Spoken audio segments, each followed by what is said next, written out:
Hello everyone, and welcome back to Please Be Happy.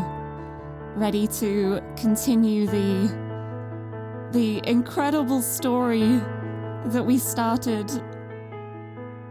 Well, it's been about a month now, I think, since I actually started this. I had to take a little break because of being ill, but yeah, it's been about a month since this came out, and we've started chapter 3. We're partway through chapter 3. I don't know how long the chapter is, but chapter 3, a lot of stuff happened last stream that we've discovered a lot of new things about Miho's past and also present and more characters. I don't know. I'm so excited to see where this is going. But hello and welcome to my last stream of 2022. Do you ever get the feeling where you think you're forgetting something, but you don't know exactly what you're forgetting? I feel like I have that feeling at the moment. And I don't know. I don't think I have forgotten anything, but I feel like I am forgetting something. I don't know. It's probably fine. If I can't remember it, it can't be that important. But hello, congratulations on the first, Yamato. Nice to see you. And I'm glad to hear that Timothy's doing well too. Having lots of sleeps. I feel like hamsters do sleep a lot anyway, but so long as the food and water's going down, you know he's doing all right. And Sagira, nice to see you again. Welcome. I hope you're ready for comfy story time. I have learnt my lessons since the karaoke stream last week, and because I know there's going to be a lot of reading today, I've prepared myself a hot drink before the stream starts. So I got a nice hot cup of tea. And I've got to say, it's kind of hard getting back into the doing things mindset, because this weekend was Christmas and I had a really, really lovely Christmas. We basically didn't do much of anything at all. We watched a lot of TV, we ate a lot of nice food, had a few drinky drinks, and now I've kind of forgotten how to do things. So it might be interesting, but it's okay. It's story time. It's gonna be comfy. I don't need to think too hard. I just need to... Wait, I was gonna say I don't need to think, I just need to read. That kind of involves thinking. It's probably fine. But yes, I am so excited to play more of this because I had a sneaky little look at the Steam achievements because I was curious, and Chapter 4 is where the paths start branching off towards the characters. So the fact that we're in Chapter 3 right now means there's probably going to be a decision to be made soon. Which is it's going to be difficult, but I think I did a poll in the first stream, and I think we're going to be going with Aspen first. We're going to see what Aspen's route is like, and then go on to Juliet's, I think. We'll see how it goes either way. I'll see what it feels like in the moment, see what feels like the right choice. But yes, I am very excited. Already? Okay, let me grab my keys. Oh, I love the voice lines and everything. But yes, I am ready. Last time I played this, we ended at the start of day 3 of chapter 3, because it was approaching the 4-hour mark, and I was just desperately trying to find a point that would be decent to leave it at, and I thought, like, start of a day, that's probably good. I was hoping I'd be able to get to a map point, but I think the start of a day is decent as well. You watch, I'll probably load this now, and within like 10 lines there'll be another map, but it's okay. Yes, I'm at 25% completion too, which is, considering this is the 4th stream I've done of this, I'm already 4 streams in. There's still quite a lot to go if I've only seen 25%, so that's really exciting as well.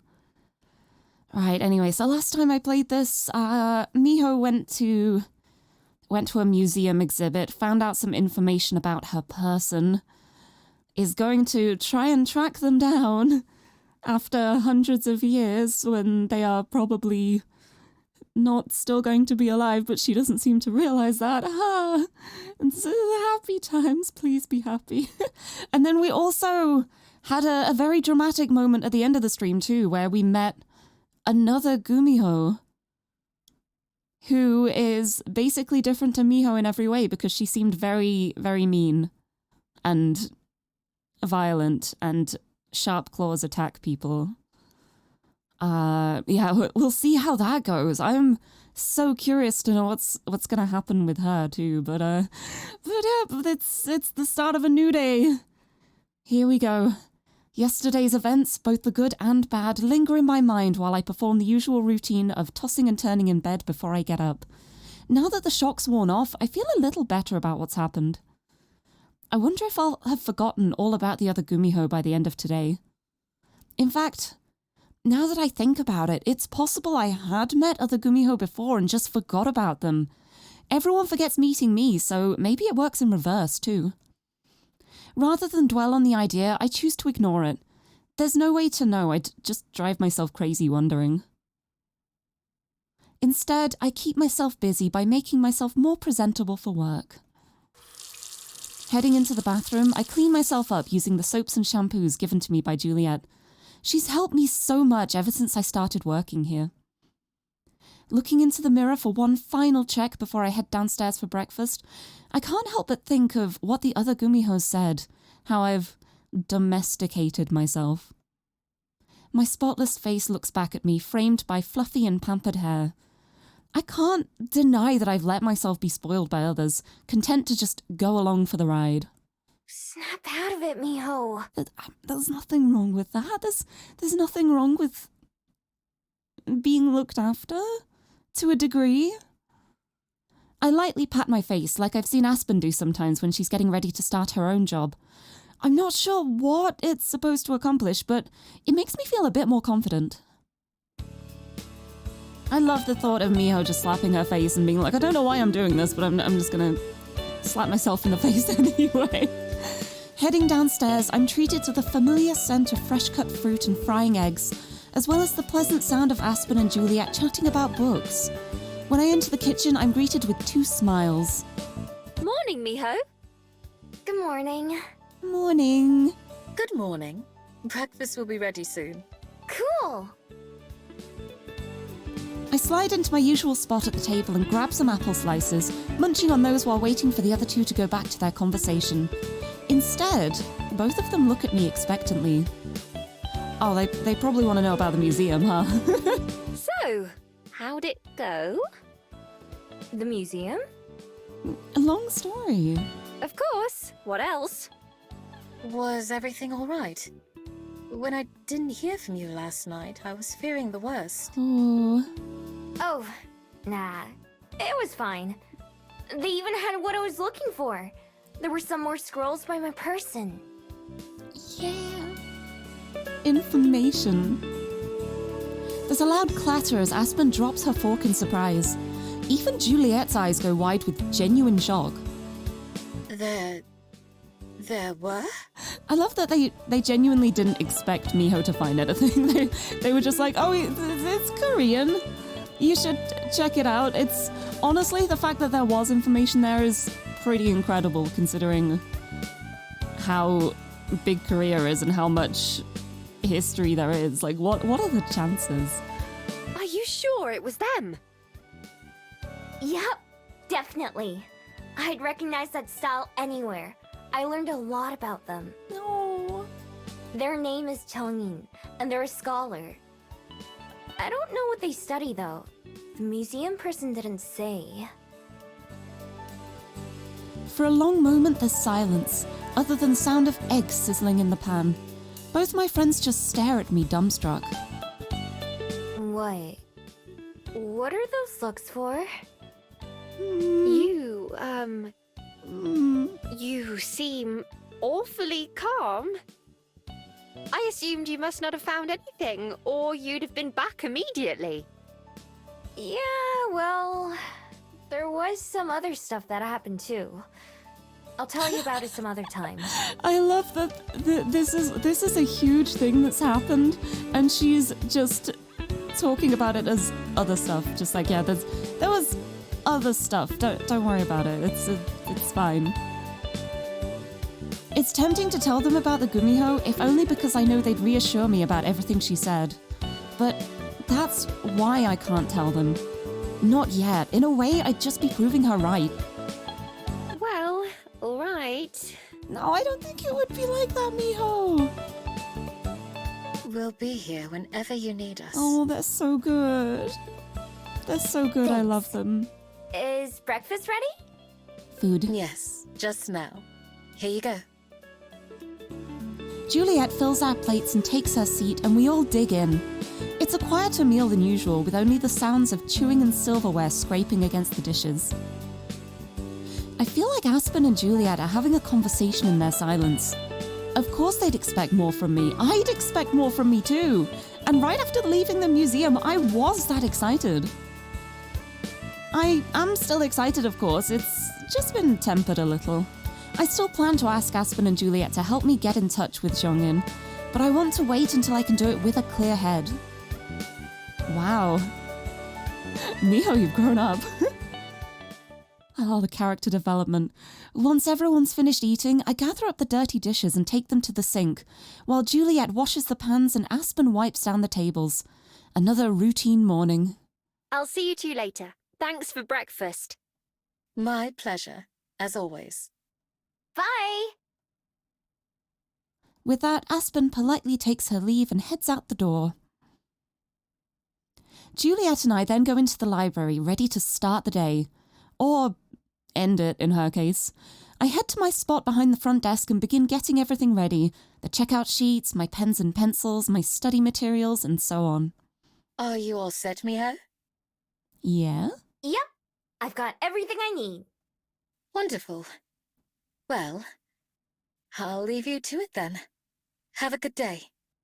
You too. Sleep well. From the way Juliet lingers halfway between me and the stairs, I can tell she wants to say or ask something else.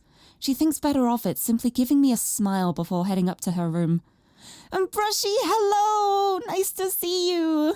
Brushy, Brushy, Brushy! Merry Crimbly to you too! And a super floofy New Year. What's that? A happy flooply New Year? I like that. But hello, nice to see you. How's it going? I hope you had a lovely Christmas. Welcome to Comfy Gay Story Time. I whistle while I throw open the curtains and unlock the door. By the time I've returned to the counter, ready for the first patrons to arrive, I even manage a light melody. I've been practicing my whistling a lot lately, as a way to spend time while alone. Aspen tried to show me how, but she's not very good at it either. I'm pretty sure I'm already better than she is. The sound of it reminds me of the birds back in my home forest. You re-broke your wrist on Christmas Day? Oh no! Oh, that's so unfortunate. Oh, I hope it gets better soon. Oh, got a sling and an arm guard at least? Oh, that is such a pain. At least you still got your lovely Christmas din-dins either way. That is such unfortunate luck. Oh, I really hope it heals soon, though. Hopefully it's not too painful for too long. I had a lovely Christmas. I ate way too much food, and we watched a bunch of films, we watched a bunch of TV shows, and then I fell asleep. So it was a nice weekend. Weekend of not really doing much, which is exactly how I planned to spend Christmas, so it was nice. 2022 was not your year, but yes, it can only get better. That's exactly how it is. That's how I'm seeing it too. Like, I feel like this year has been pretty good for me in a whole bunch of ways, but there have also been quite a few questionable moments too, and I'm just like, you know what? It's okay. Because new year, new start, we're gonna make it right. Gonna make it our year. It's gonna be our year. We're gonna make it our year. But yeah, I watched so many Christmas movies too. It was really nice because I managed to watch a bunch with my family. We spent a lot of Christmas time together, and that was really nice. And Tiffany got a heated blanket as a Christmas present from my friends too. Oh, thank you for the hydrate, Yamato. I will have a drink of my drinks. A drink of my tea and also some Monster. I haven't actually drunk any of my Monster today. Maybe that's why I felt like I was forgetting something. But yeah, Queen Tiffany on her heated blanket. I was amazed at how warm it got. It's like, it's such a cool blanket because you can set like a timer on it too and change the heat settings, and she just loved it. It took her a while to get used to it. She was very suspicious to begin with, but as soon as she realized it was comfy blanket with heat, she was she was glued to it. She was having such a great time. She loved that blanket. Yours hates yours? Oh, honestly, we got a cool mat for Tiffany in summer because she seemed to be getting really hot and like overheating and flopping everywhere. So we thought, you know what? Let's get her one of those cool mats. Like they always stay cold. She hated it. She refused to go on it. We had like one moment where she had a single paw on it and that was it. But the heated blanket, now that she's realized that it gets warm and it's comfy, she loves it so much, and I'm so glad. And it's great because it means she doesn't steal my blanket anymore as well. I get to actually wear my own blanket without her taking it from me. I'm going to go forward a bit in the story. I want to get to a point with some background music while I chat because it feels so quiet. I'm getting really self-conscious. Before long, patrons start to arrive and I soon have a list of things to do. Books to check in and out, books to return, books to search for. Keeps me good and busy. The hours pass by in blissful normalness, and I don't have a single thing to complain about. Oh, we're on the map! Oh, we got a map! Okay, I save. There's still no music. No! I wanted background music. Oh. Yeah, honestly, I do really badly in heat. I'm absolutely fine with cold weather, but as soon as it starts getting too warm, I just cease to exist, I think. Threw a box on your bed and a cardboard box red carpet. Effectively, she has half a double bed to herself. I love that. I've seen the pictures you've posted of the setup. I love that it's just like you just have to keep like the cardboard setup now. Yeah.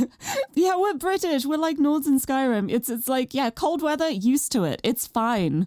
It's normal here. I'm fine with that. As soon as it starts getting like above 20 degrees, I'm like, oh no. Oh no, I've got to start wearing short sleeve shirts. Right. What to do now? See, before I was always going to places where there was another character to talk to, but there's no characters around at this point, so we just have to pick an area. Where should I go? Where should I go? Part of me wants to go to the Bell House and spy on Aspen, maybe. I think I might do that. Let's head to the cafe. Oh yeah, Hataitai Park is really cool. One thing I really love about this game is that everywhere in the game, it's all set like in actual places in Wellington, New Zealand. Like, I really love when games do that. Like when it's set in like an actual real life place and you can visit the place and be like, oh, I recognize that from the game. It reminds me of when I was a huge K-On! Fan. I ended up going to London and I ended up going to the places in London where the characters had gone in the K-On! Movie. And it was great. I'm a big nerd and I love it. It's like if I ever went to Japan, I would go to Shibuya. I'd go to like the Scramble Crossing and I'd just be like, oh my God, it's like 428 Shibuya Scramble. It's like the world ends with you. It's I'm a big nerd. True. Yeah, the Vikings. Who the Vikings invade? It's all just like European cold weather times, like people from like the cooler countries. Akire, hello. Thank you for the doot. Thank you for the head pat too. My head is pet. Welcome. I was trying to find a point with some background music, but it's been quite quiet for a while, but the conversation's happening. I want to chat. I should have put like the elevator music on in the background or something. Something feels weird in the Bell House today, but I can't quite put my finger on it. What could it be? Did they redecorate? Is there someone watching me? Is there a gas leak? Wait, I think I got it. All the other patrons are reading books, like proper paper books, not just fake books on their computers. The covers are all the same style, so it occurs to me that maybe these are all students doing assigned readings or cramming for a test. Oh, I think I read this in the first stream when I was going through every area. I guess it's just like a continual option. Phew, I'm so glad I don't have to go to school. Still though, being the only person without a book is making me feel kind of left out. Maybe I'll go hold a book for a while at the library to feel better. just hold it. Just gently cradle the book. Don't open it, just hold on to it. It's a rainy Thursday morning and the library is as dead as I've ever seen it. Even Aspen didn't come by this morning, simply because she didn't want to get soaked. We'll see each other later instead. The only patrons here are the ones who don't mind the weather, so I have to make sure they don't drip on any of the books. Before she went to bed for the day, Juliet left a bundle of towels near the door for anyone who needs one. That is such a lovely library. I love the thought of running into a library after getting caught in the rain and they just hand you a towel. At least it makes my work easier, and the slow day means I have extra time to study. I'm able to remember most of the letters by now, and even read a few words. I haven't told Juliet or Aspen about my progress because I want to surprise them with it later. After an hour or so, I set aside my pencil and gaze out the window with my chin resting on my palm. Huh. It stopped. The rain? It's still cloudy outside, but the worst of the rain seems to be over. I get up and walk to the window, looking around at the soggy view. It's just like the UK. I leap backward in surprise as something suddenly splats against the grass glass in front of me. Cold snow? Please let me know if I'm mispronouncing that. But hello, thank you for the follow. Welcome. Thank you for the confetti too. Welcome to Comfy Story Time. With also talking about Viking invasions. Oh, it's like Chloe. Okay. I will remember that. But welcome. Nice to have you here. I hope you enjoy your time here. Thank you for the follow. Whoa. Oh, there we go. Now we got music. There we go. Yeah, I don't know much about history. I've got to say, like, of all the subjects in school, I think history was probably one of my weaker ones, mostly because I only ever had one decent history teacher, and I only had him for a year. And all of my other history teachers, I feel like they set out to make it their goal to make history as uninteresting as possible. Like, all of my teachers were terrible.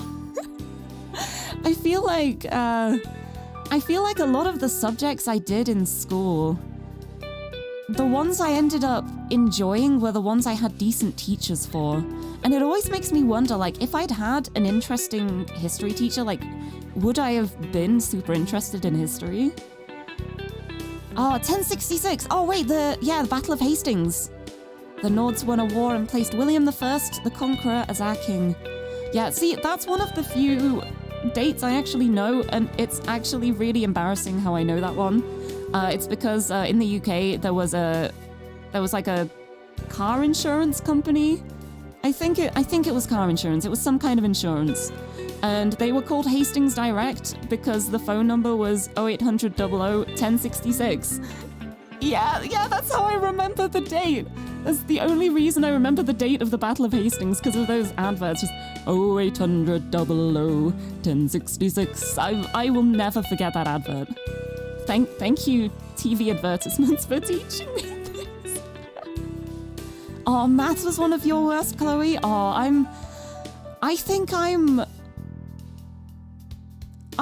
was all right at maths. Oh yeah, Churchill Direct as well. Oh yes. British adverts. I feel like there's so many that stick in my head. Like, I remember them even if I wish I didn't, just because I don't know how they end up being so memorable. But I guess that's the sign of a good advert, though. You kind of want it to be something that sticks in people's heads so they remember it.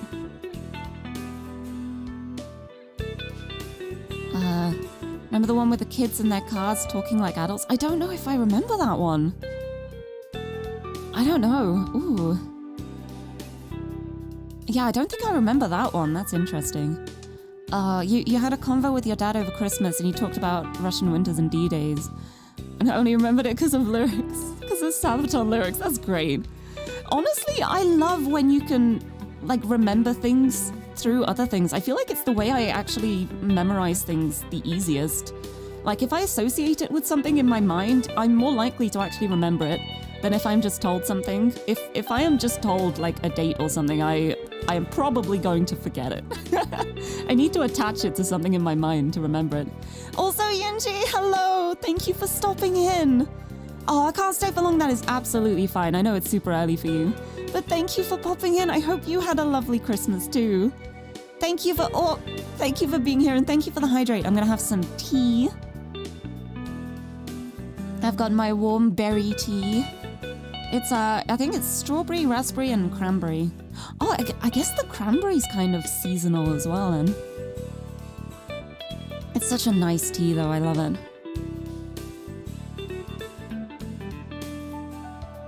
But yeah, I don't really know much about history. I feel like when I was in school, I always did best in English.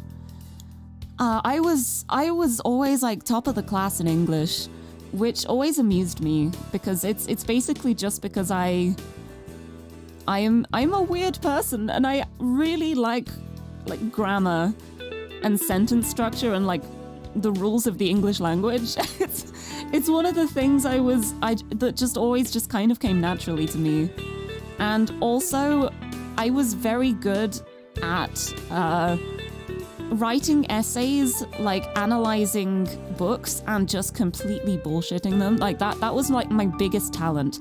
I could just make up any old crap about a book that I thought was what they wanted to hear, and they'd be like, "Oh, you interpreted it so wonderfully. It was so great." And I'm like, it's definitely not what I actually thought, but I know what you wanted to read. But yeah, we ended up talking about school classes. It started with history, and then it kind of just turned into talking about school classes in general, and like what our best and worst classes were. Civilization joke. You know, I've never actually played any of the Sid Meier? I've never actually played any of the Civ games. I'm really bad at real-time strategy stuff because I don't think ahead. When I'm doing puzzles and stuff, I'm very much like a try it out, see if it works, and then redo it kind of thing. In strategy, you can't redo it if it's wrong. You're just stuck with your terrible decisions, and that's why I'm always so bad at strategy things. It's my impulsive nature, I can't help it. But yeah, I struggled a lot in school because Ooh, thank you for the haiku time. A haiku about pines? As in the trees? Like pine trees? Is that what you mean? I'm sorry if it's not. Also, Tencent, hello, nice to see you. Welcome. Oh, I saw about the Harry Styles in Dunkirk. Like pine trees. Ooh, okay, let's try and think of a haiku. Needles on the trees, falling as the season ends. Happy holidays. There's my haiku.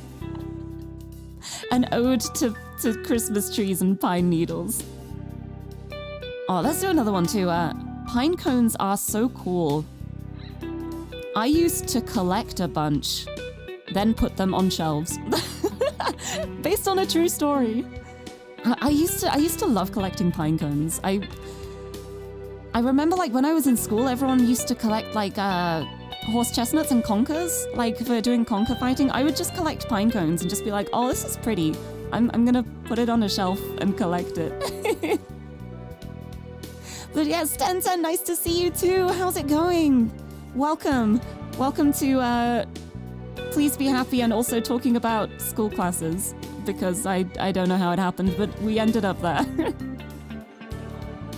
Oh, what a great haiku! Here is Lirie-chan. She is the comfiest lass. Snow on Mount Fuji. I love it. Thank you so much. Thank you very much. I appreciate it lots. Wonderful haiku. Thank you. That got a little bit sloppy towards the end, but it's okay. Anyway, what was I even talking about? Oh, I was talking about how English was always my best class because I would just make things up, but I would know exactly what the teachers wanted to hear. So that's just what I would do, and then I would just pad it out with complete superfluous language. I'm talking about English lit at the moment, like, because it would be like interpretations of like poems and plays and books, and I would just like pad out the essays, so I would end up with like this 20-page essay and there's maybe 10 pages of content in there. I would just add so much extra to it, and they'd be like, I love the detail you put into this, you did great. I did really well at English language too, but I was always a little bit bored in English language classes because a lot of it was I pick up on things quite quickly, and once I'd learnt it, I'd kind of just learnt it. So I'd just be bored in class. I'd be like, well, I kind of already know all this. I'm just gonna doodle in my notebook and try and eat a bag of crisps without being loud, which is impossible. And I never got away with it. Anyway. Yes, one of my GCSE final questions. Write a short story to one of these themes. I had that. And I was actually really proud of the story I wrote. And then as soon as I left the exam hall, I was like, oh, I wish I could remember what I'd written. But I'd completely forgotten it because I was going to talk about it afterwards. And I was like, I've forgotten what I wrote, but I think it was good. It was great because English language and English literature were two of the only classes that I actually got good grades in. But I ended up doing all of my GCSEs in like a really short amount of time because of like illness and not being able to go to school. So I didn't get to do as many as I wanted to, but I think I got good results in English language and literature. I got a B in ICT because I love computers and I'm a big nerd.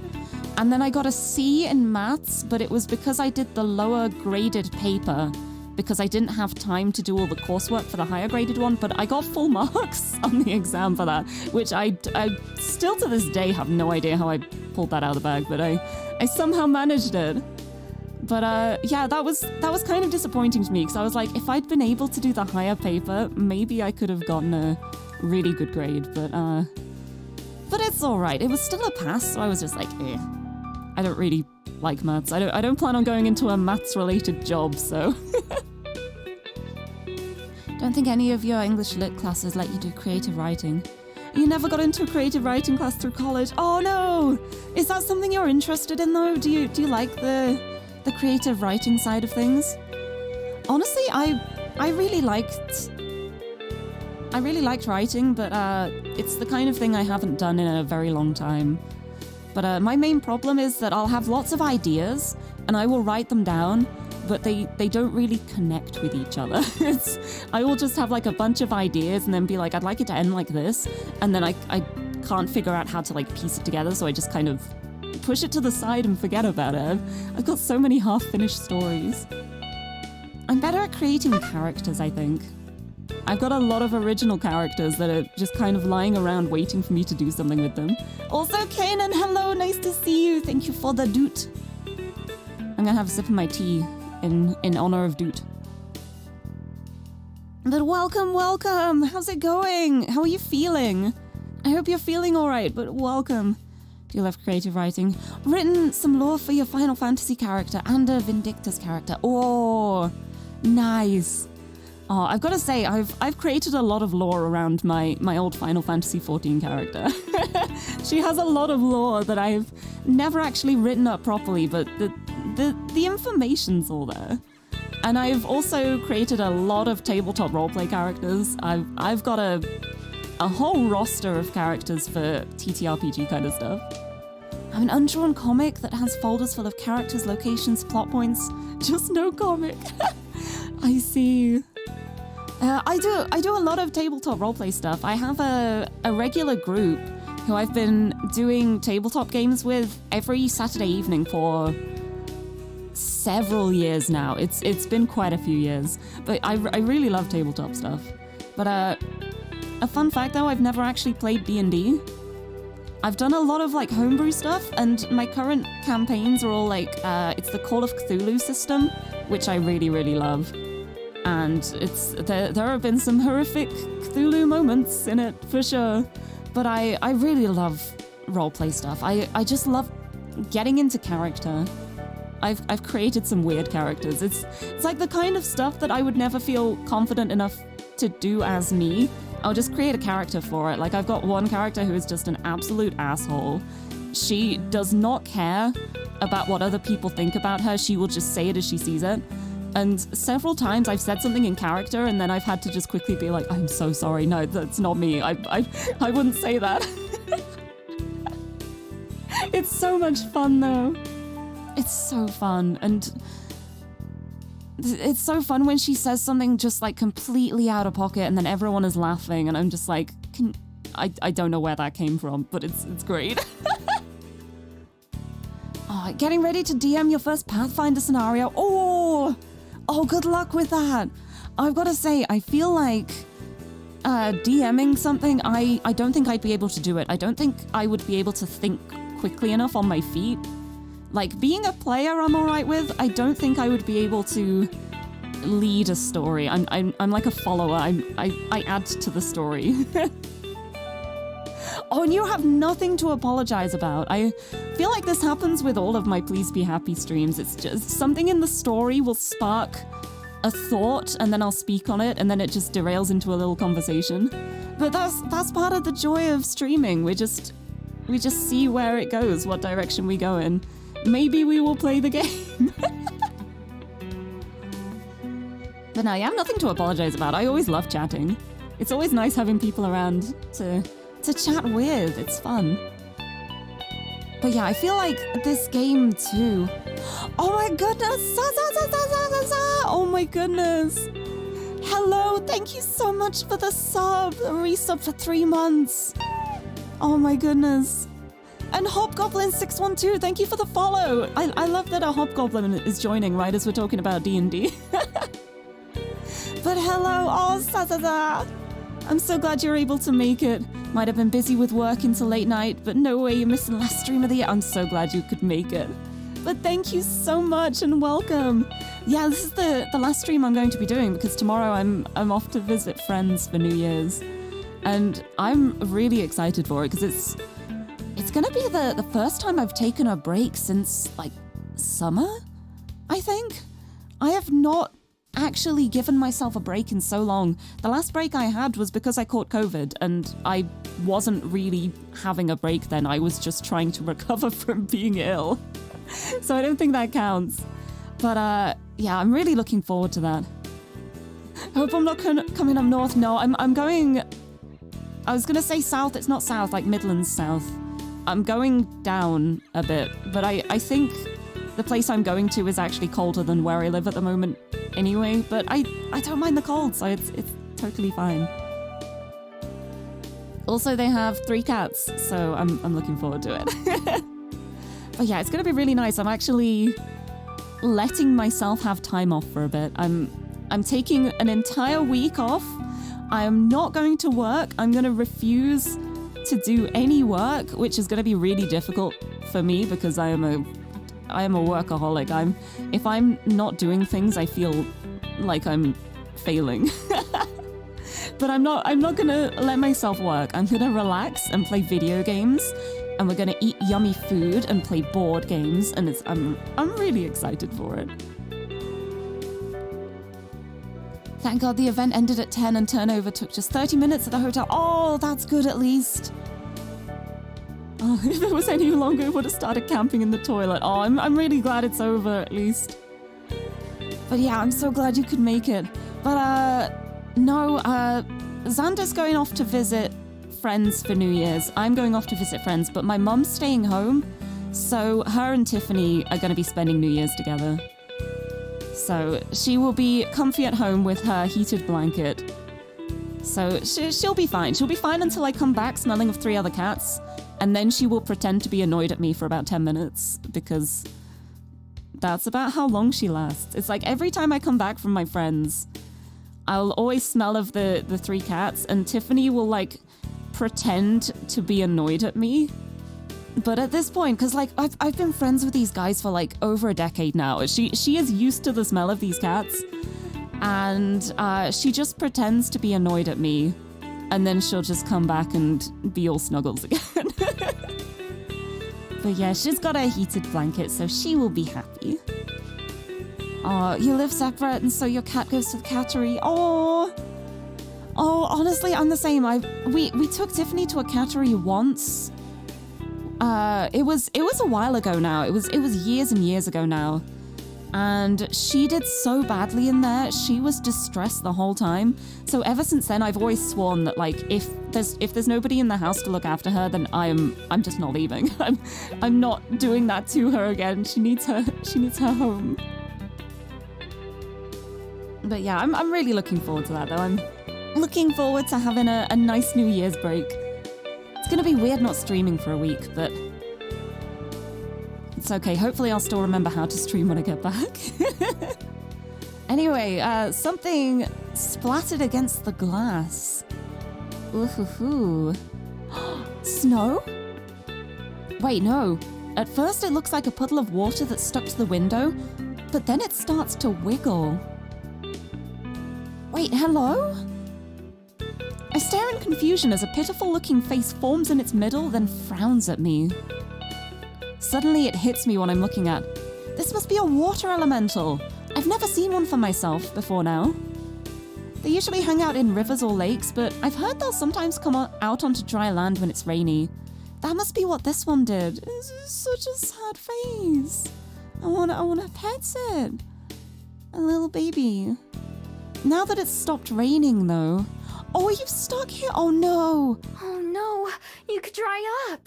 Oh, no, we gotta get the sink ready. Just like a fire elemental can die if its flames go out, a water elemental like this could be in trouble if it doesn't stay wet. The weather might still be damp, but the sun is starting to poke through the clouds.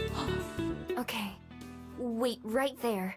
I'll go find something. We gotta get a bucket, get a bowl. I don't know if it can understand me or even hear at all, but I wave at the window and hold up one finger to try to show that I'll be right back. We're gonna save you, little elemental. Oh, a little baby. Might not even be a baby, it might be thousands of years old, but little baby. After a quick peek to make sure there's no patrons waiting, I hurry to the kitchen and dig through the cabinets, hoping to find a pot or something that's big enough. The biggest one Juliet has is the one that she uses to make pasta, and even that might be too small. Plus, I'm not sure she'd want the taste of water elemental to be there every time she tries to make spaghetti. Little baby, I know. Where else?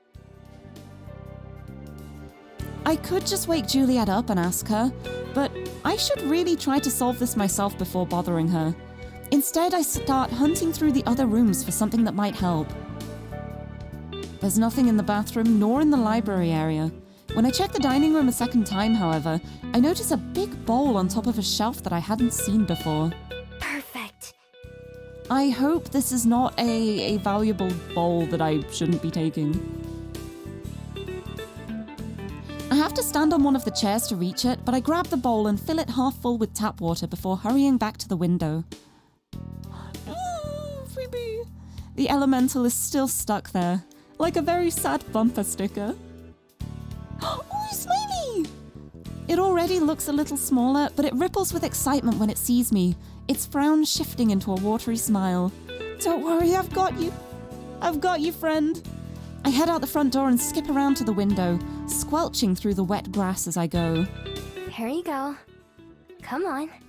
I love this thing so much as well. Look at that little face. Kind of reminds me of Ditto, like the Pokemon. It's got the little Ditto smile. You're so cute. Holding the bowl up to the window, I gently brush the elemental in. To my surprise, it doesn't feel like touching regular water. Instead, it's thicker and a bit sticky, like jelly. The elemental starts to slide into the bowl and bubbles, which I hope is a good sign. It doesn't mix with the water in the bowl, but instead kind of hovers, with water both above and below it.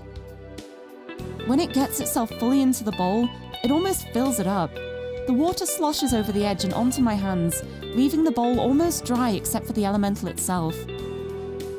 The bubbles stop and an uncertain-looking face peers at me from the bottom. Alright. Bye. Let's get you inside and figure something else out. What do I do with a bowl of elemental?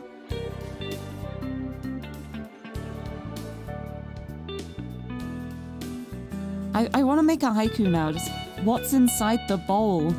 Oh, water elemental. How's it going, friend? I hold the bowl as steady as I can and try not to spill any more as I go back into the library. Just like the guests at the library, I have to make sure not to get any books wet. There's an empty side table near one of the reading chairs, so I set the bowl down there. The elemental seems fine for now, but it looks worried again. It reminds me a lot of Aspen. I'm not sure what else to try. Bath! Run a bath! Run a bath! I rack my brain, trying to think of something I might have missed in the bathroom or kitchen. Wait! That bathroom! That's it! That's it! Gigi, hello! Thank you for the gym! Welcome! Welcome, welcome! Comfy story time. We've stolen a water elemental. And I think we're gonna put it in the bath, maybe. But hello, how's it going? Nice to see you. Kneeling down in front of the bowl, I try to reassure the elemental, which is doing its best to stay absolutely still and not slosh. Okay, don't go anywhere. I don't think it can. If you even can. Yeah, there we go. Business as usual, stealing a water elemental. Like, no, this time the water elemental kind of got itself stuck to the window when the rain stopped and was about to dry out, so I'm kind of rescuing it. But it's being rescued in a bowl that is way too small for it, and yes, we're going for the bath, okay. Running to the bathroom, I plug up the bath and set the faucet to max. This ought to work for a bit. Elemental in the bath. Leaving the water running, I go back and retrieve the bowled elemental. This time I end up spilling more of the water, but luckily it only hits the ground. The tub is about half full by the time we get back, which should be perfect. I turn off the faucet and carefully pour the elemental in. How's that? There's a stream of excited bubbles. Oh, this is so cute. Cool. Sit tight, and I'll find something we can use to get you back to the river. Oh, this is so cute. I love this. More bubbles. Quickly, but not in as big a rush as before, I go to resume my search on the second floor. Oh, am I gonna find things I shouldn't now? I have a feeling it's Miho time to snoop and find secret things. Because this place is so big, there are still a few rooms that I've never seen. I'm pretty sure Juliet wouldn't mind me going in since I'm trying to help someone out. The first room that I try is a closet filled with towels and bedsheets and laundry stuff. The room after that is locked. That's weird. I try the knob again in case it was just stuck. Nope, definitely locked. And probably locked for a reason. I wonder what's in there. I've never paid much attention to that door before since it's so far from my room. It's beginning to look a lot like Lirie time. Everywhere you go. Hi Timothy, how's it going? Nice to see you. Oh, and thank you, Gigi. I hope you did too. Thank you. I had a lovely Christmas. I didn't do much. It was great. I ate lots of food and watched lots of TV. It was a good time. You better watch out. You better watch out. You better watch out. You better watch out. You better watch out. That's how the song goes, right? I drop to all fours and try to see under the door, but it's too narrow to see anything. Another nearby door isn't locked, and even better, isn't a closet. Okay, I've got to say, I was kind of worried then that Miho was going to try and pick the lock on that door. Because knowing her, she would do that. I'm really glad she didn't, because it's probably locked for a reason. Yeah. Oh yeah, you better not cry, you better not pout, 'cause it's Lirie time. Oh, it kind of needs 3 syllables there, doesn't it? 'Cause it's Lirie cat time.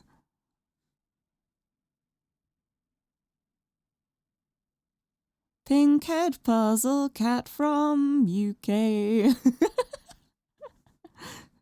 I'll just like stutter at it, like Lirie. Lirie. I don't know. My name's only 2 syllables. It's fine. Oh, you finished Danganronpa? Oh, heck yes. Oh, Lirie stream time. Yeah. That works perfectly. Wait, yeah. Better not pout, cause it's Lirie stream time. Pink Cat Cat Girl from the UK. She's solving all those puzzles. She's reading Yuri games. She sometimes plays some pew-pew games. I can't think of anything else. That's my brain stopped at that. But that's a that's something. Aside from the doorway, which isn't particularly bright, it's pitch black when I step inside. I flick on the light switch, but the bulb fizzles and dies right away. Jebkiss, hello! Jason from Iowa. Nice to meet you. I am Lirie from the UK. Nice to meet you too. Good morning. Welcome to the stream. I'm mostly playing this visual novel, but I'm also recreating Christmas songs too, I guess, at the moment. But oh, thank you for the follow too. Welcome. I hope you enjoy your time here. I did it. Christmas is mine now. It is Lirie time now. Lirie must time. That doesn't really work. It's fine. But I'm doing well, thank you. I hope you're doing well too. Thank you for the hydrate. I will have a sip of my drinks. A sip of my Monster. A nice sip of Monster Energy Ultra Zero. And thank you for the doot too. Oh, speaking of Monster Energy Ultra Zero, I recently got a tweet promoted by Monster Energy. And it's the funniest thing, because I made a tweet which was basically saying, hey, I've never played Apex before and I haven't even done the training, but I've reached rank 10 in the season pass because of Monster Energy ring pull codes. And it got promoted by the official Monster Energy account. And now suddenly loads of people are following me and I'm just like, I am so sorry if you're here for Apex content because I've never played it and I don't think I ever will, but I do drink a lot of Monster. So if you're here for the Monster side of things, I've got that sorted. You know what? I'm gonna stick a Monster can on my head. Why not?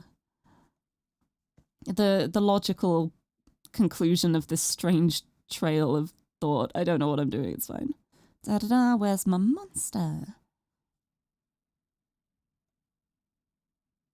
There we go. Perfect.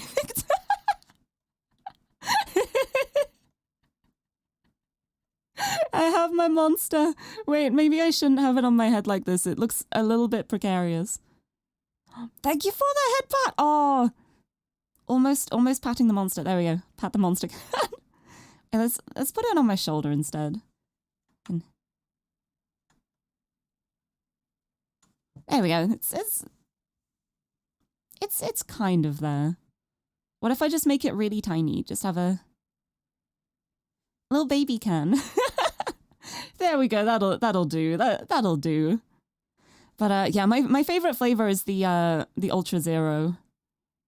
The white can. But I really like the Fiesta as well. The Ultra Fiesta. It's like a mango flavor one. It's so good. But yes. Oh, also, Omdil! Hello, nice to see you. Welcome. Welcome, joining right as I'm just talking about Monster Energy. But yeah, I tend to go for the Ultra because I like having the sugar-free ones. Because I have enough sugar in other things. I kind of need to limit it in other things as much as possible. But also just the white Monster is just so easy to get hold of and it tastes really nice. So I'm just like, convenience. Plus it means I get all of these Apex Legends ring pull codes. I've got so many spare. I should see if I can find someone in the UK who actually plays Apex to give all these codes to, because I feel kind of bad just redeeming them on my account when I'm like, I'm not going to use this account. You drank a lot of energy drinks when you were younger until they started giving you heartaches. Oh no, yes. I think like if you're sensitive to caffeine, you got to be really careful with energy drinks. But most of the time, caffeine doesn't really affect me much. It helps me focus a little bit more. It helps me like concentrate. slightly, but it doesn't actually keep me awake. Like, I can actually down a can of Monster and then just have a nap, and I'm fine. I don't function properly. I'm strange. But, easy to get a hold of. Oh, yes, I'm just really lucky because the supermarkets near me do like the multi-packs of the Ultra Zero, so I can get like an 8-pack. And it costs a little bit less than just buying like the individual cans. Aside from the doorway, which isn't particularly bright, it's pitch black when I step inside. I flick on the light switch, but the bulb fizzles and dies right away. It only takes a moment for my eyes to adjust to the darkness, and what had at first just been dark smudges turn out to be a bunch of boxes and assorted junk. A storage room! The whole place is covered in dust. I guess Juliet doesn't come in here either. Peering into one of the boxes, it's filled with old kids' toys, like dolls and stuffed animals. Another one has some folded up clothes. Just as I'm about to give up and try another room, a half-covered object in the corner catches my eye. Ooh. A heavy blanket is draped over a glass box, which is full of more random junk. I haul it all out and remove the blanket, smiling at my find. It's a big fish tank, just like the ones I saw at the museum. Wait, that's perfect. Oh, that's perfect for our little water elemental. Nice. Oh, I have no idea what this game is, but you're ready to be happy. Honestly, this game is an absolute joy so far. It's a Yuri visual novel about a fox girl called Miho, who she's a gumiho, so usually people forget who she is after 24 hours. So she's basically spent her whole life kind of just wandering, being alone, just like scrounging and surviving, not really like getting along with anyone because everyone forgets her. But in this town, for the first time, people have actually remembered who she is. So it's like a story of her learning how to be people. And it's so cute and it's so good, and also cute girls. It's great. Gonna summon Cthulhu again? No. No, I don't want Cthulhu here, please. Not that room. After turning it over to shake out as much of the dust and debris as I can, I triumphantly take the tank to the kitchen sink to rinse it out before hauling it to the bathroom. Look what I found. Spirit. When I set the tank on the edge of the tub, the elemental floats up to the top of the bath and ripples. But maybe Cthulhu's cute now. Oh. I mean, there's one way to find out, right? No, I'm not summoning Cthulhu. I'm not summoning Cthulhu. Nonin, please be happy. But it's very true. How do be person? I wish I knew. I'm just a little cat. That's it. I cannot change this. I wish I knew how to people sometimes. But she's doing a really good job of it. She's also learning how to read and write for the first time. And she wrote her name. She's written her name many times now, but I'm so proud of her. And she's working so hard. She's so good. I pet her. Wait, hold on a second, actually. Let me do something quickly. Da da da da. I pet her. She gets the head pats. I love Miho so much. She's so cute. It takes some maneuvering to hold the tank under the faucet, but eventually I'm able to figure it out and fill it up. Then I use the bowl from before to scoop up the elemental and dump it into the tank. Perfect, right? It's so perfect. More ripples and bubbles. I think it agrees with us.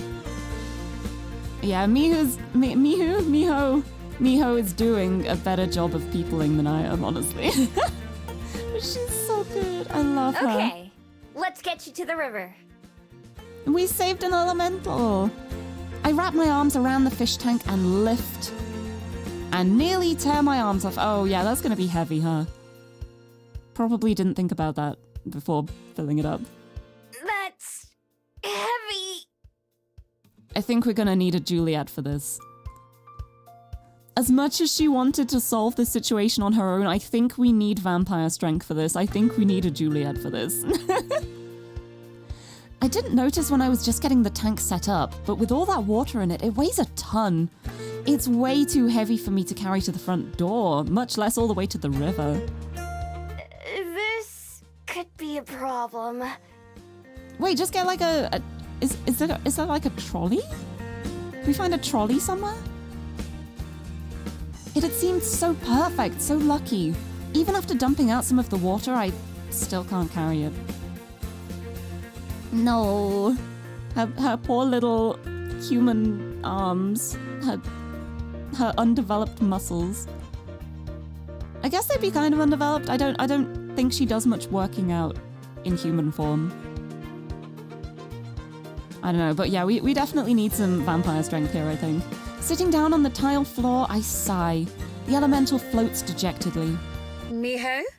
What's going on? There we go. I heard the sinks and bathtub running. At least we don't have to wake her up. Juliet is standing in the doorway as I look up, wearing a look of concern on her face. Hey! I made friend, hi. It was raining earlier, right? Well, there was this water elemental on the window. No. I tried to bring it inside so it wouldn't dry up while I worked out how to get it back to the river, but now I can't carry this huge fish tank that I found. I love that sentence. Just everything about that sentence is so great. A fish tank? Where'd that come from? I found it. It was in one of the storage rooms, along with a bunch of kids' stuff. I'm guessing they came from the library's children's section. Juliet purses her lips, and I feel my heartbeat start to quicken like it always does when I'm in trouble. Sorry if you didn't want me to go in there. I didn't know what that room was or what I was even looking for until I found the tank. Oh, she sounds so scared. I didn't look inside the locked room, though. I'm proud of you, Miho. Juliet's frown deepens, but it doesn't look like she's angry. More like she's sad. Oh, I hope that's not from a family she had. Oh. No need to apologize. You've done nothing wrong. Is it Although... family? Previous family? One of those things about being fabled and living for hundreds of years. I wait for her to finish her sentence, but it doesn't happen. Although... Never mind. It's nothing. Let's focus on helping our friend here first. I don't think it is nothing. Oh. She reaches into the tank and scoops a handful of the water before dripping it back onto the floating elemental. The creature seems to enjoy it, as far as I can tell. Oh, just little drips. Any ideas? An idea comes to mind after you mentioned that storage room. I'll be right back. Oh? Okay. I sit back and relax as Juliet departs. I'm glad she didn't get upset after all, but something was definitely bugging her. I wonder what it was. Give us a water elemental girl, yes! Just make everything cute girl. After a couple minutes, I pick up the sound of something rolling down the stairs. I stand up and poke my head out the door and spot Juliet pulling a red wagon behind her. Oh my god, I mentioned getting a trolley or something. I'm a genius. It has a rope handle and isn't very large, but should have more than enough space for the tank. Whoa, you're a genius! Yes, I am. Thank you very much. With a smile, Juliet parks the wagon next to the bathtub. As I said, you were the one who gave me the idea. Would you mind helping me lift it onto the wagon? Sure. I don't think she actually needs help, but it's good to feel helpful. Haven't seen a little wagon with a rope handle in a while. You know what? Me neither. Thinking about it, I used to have one when I was little, and I would just fill it with things and just trail it around the house. But yeah, I haven't seen one in... I can't even think back to the last time I saw one. We each take one end and carefully move the tank. Juliet also brought a number of tight straps to help keep it in place. Once it's all set up, the elemental is safe and secure. I kneel down to get my face level with the glass. How do you like that? This time, the elemental shifts into the biggest grin I've seen. Oh, so happy! Yeah, I think it's clear that Juliet does have enhanced strength from the way she just, like, lifted the TV that we found and just took it into the room like it was nothing. But happy! Please be happy! We got some happy, I'm so glad. Looks like we've got a winner. Happy! Wonderful. I love the happy, If I I can't watch wait. the library, would you mind taking it back home? You're welcome to borrow an umbrella. I can't wait for the pain after the happy, because there's gonna be something probably. No problem. Be back soon. Alright. We're going on a trip, little water elemental. Taking a towel and umbrella for myself from the front door, I lead the elemental outside and onto the path. It's cloudy out and more grey than blue, but at least it's not raining right now. Still, I don't want to waste any time. Is anywhere in the river okay? The elemental bobs up and down. Is that a yes? I know just the place then. Ooh. Yes, near the den. The muddy path slows down the wagon a bit, but it isn't too bad. When we go downhill, I have to be careful not to let it get out of control, but other than that, it's pretty easy. From the bottom of the hill, it's not too far to the spot I had in mind. I noticed a small abandoned ramp into the river way back when I was still living in the woods, but it wasn't useful to me then. Don't know why anyone built this place, but it sure worked out for me. Ooh. Kneeling near the bottom of the ramp, I wrap the wagon's rope around my wrist to keep it from rolling away. I don't know why that whole sentence felt really weird to read. Like an accidental tongue twister. Like I wrap the wagon's rope around my wrist to keep it from rolling away. There's a lot of R's and W's in it. Then undo the straps on the tank. With both hands, I gently tilt the tank onto its side.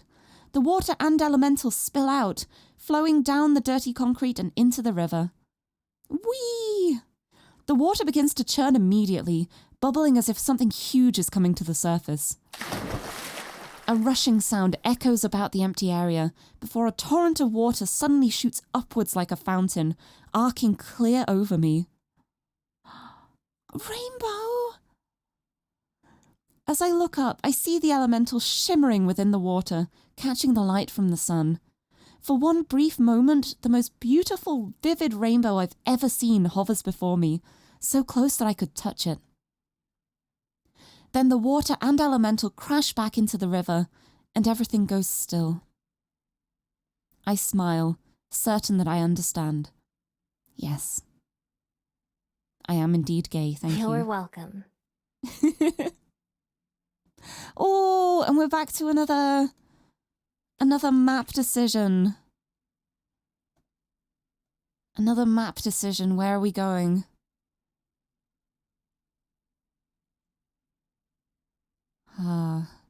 Rain, come back. Oh, right.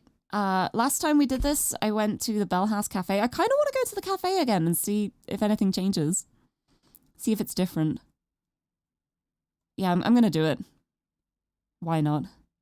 I didn't have enough spare cash in my pockets today, so I just order water and a plain bagel as an excuse to relax and enjoy the cafe's ambience.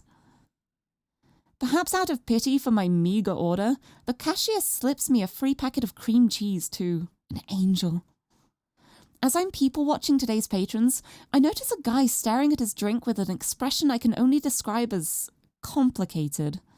Like he's trying to solve some kind of riddle with each sniff he takes. Finally, divine inspiration seems to dawn on him, and he takes it to the counter. Excuse me, I'm so sorry, but did I forget to order this with oat milk instead of regular dairy milk? Oh no, I'm sorry. Yes, that's dairy milk. I can remake it for you right away. No, it's my mistake. I just feel bad that this will go to waste. I'm allergic, so if I drink this, well, I can't say what will happen to me. Perhaps he catches me staring, or maybe because my table is the closest one to the counter, but the guy turns to me and catches my eye. Do you want this drink, miss? I promise I didn't touch it directly. Huh? Are you sure? It's just gonna get thrown away otherwise. Well then, yeah, thanks. Free cream cheese and free coffee? Who needs money? You just gotta sit around and look cute and good things will come your way. I wish it was that easy. Me? Liking girls in this economy? Oh, I love Miho. She's so good. All day it's been showering on and off, raindrops still pattering on the roof even now. At least the frogs outside are comfortable, happily croaking away in the dark night.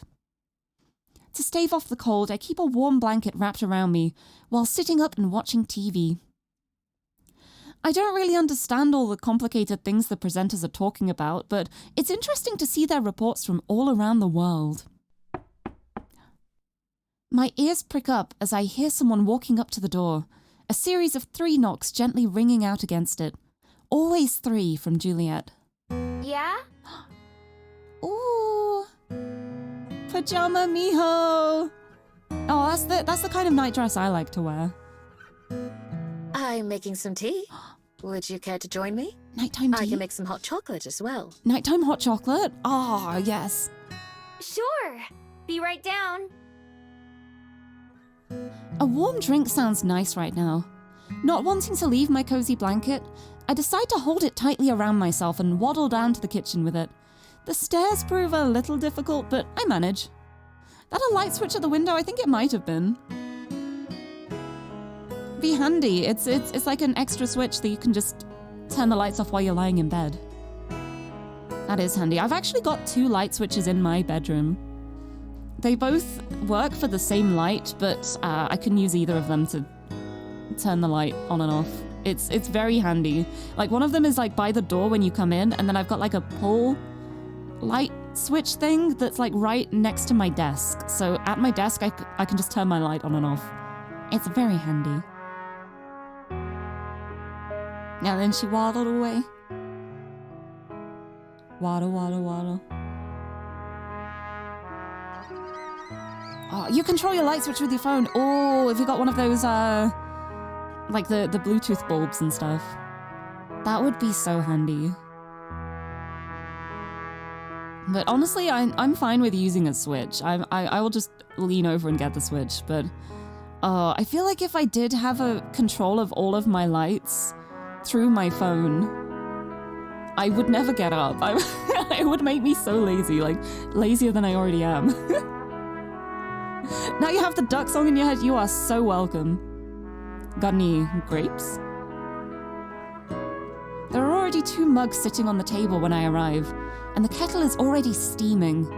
As I take my seat, Juliet pours boiling water into each cup. You knew what I was gonna say before you even asked me, huh? I had a feeling, yes. She pushes my mug across the table, and my hands peek out from my blanket to cradle it. Happy for the warmth, I hold the mug for a while before tasting the steaming hot chocolate inside. Oh, know what else is handy? Hands. You know what? You're so right. Hands are incredibly handy. Oh, Shiroyuki Owl, hello! Thank you so much for the follow. Welcome.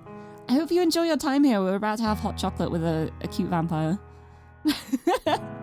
But welcome. Thank you for following. I hope you're doing well. I like the hot chocolate you make even better than the stuff at the Bell House. Ooh. Why, thank you. I'm happy to hear that. Although I imagine Aspen wouldn't be. Do you ever go there? Now that I think about it, Oh. I'm surprised we've never gone together. You know, that's a good point. It is surprising at this time that they haven't all 3 gone out to the Bell House. Although I guess it would be difficult in the daytime for Juliet. But hello, is the VIP permanent? It is. It is a permanent redeem. If you get enough channel points to get to 100,000. Permanent redeem, unless you do something bad, in which case I'll take it off you and tell you off. But but other than that, it is a permanent thing. Thank you, I hit 100k. Ooh. Oh, that's exciting. You're wary of people with hands. They're always armed. Ooh. What if they're not? What if it's just like a like an Addams Family situation, like Thing, like a hand without an arm. Quick, throw your points into the abyss! Quick, you gotta knock Gigi off the top spot for most points wasted. I don't think anyone could do that. You've wasted so many points so far. I think you're on, hold on, let me check. You're on 28,000 points wasted, Gigi. I've been keeping track of it. 29,000. Thank you for throwing your points into 30,000. Oh, what a nice number to have it on. Thank you for throwing points into the abyss. 300k points wasted. That is an accomplishment. Maybe. I'm gonna consider it an accomplishment. Good job. We haven't.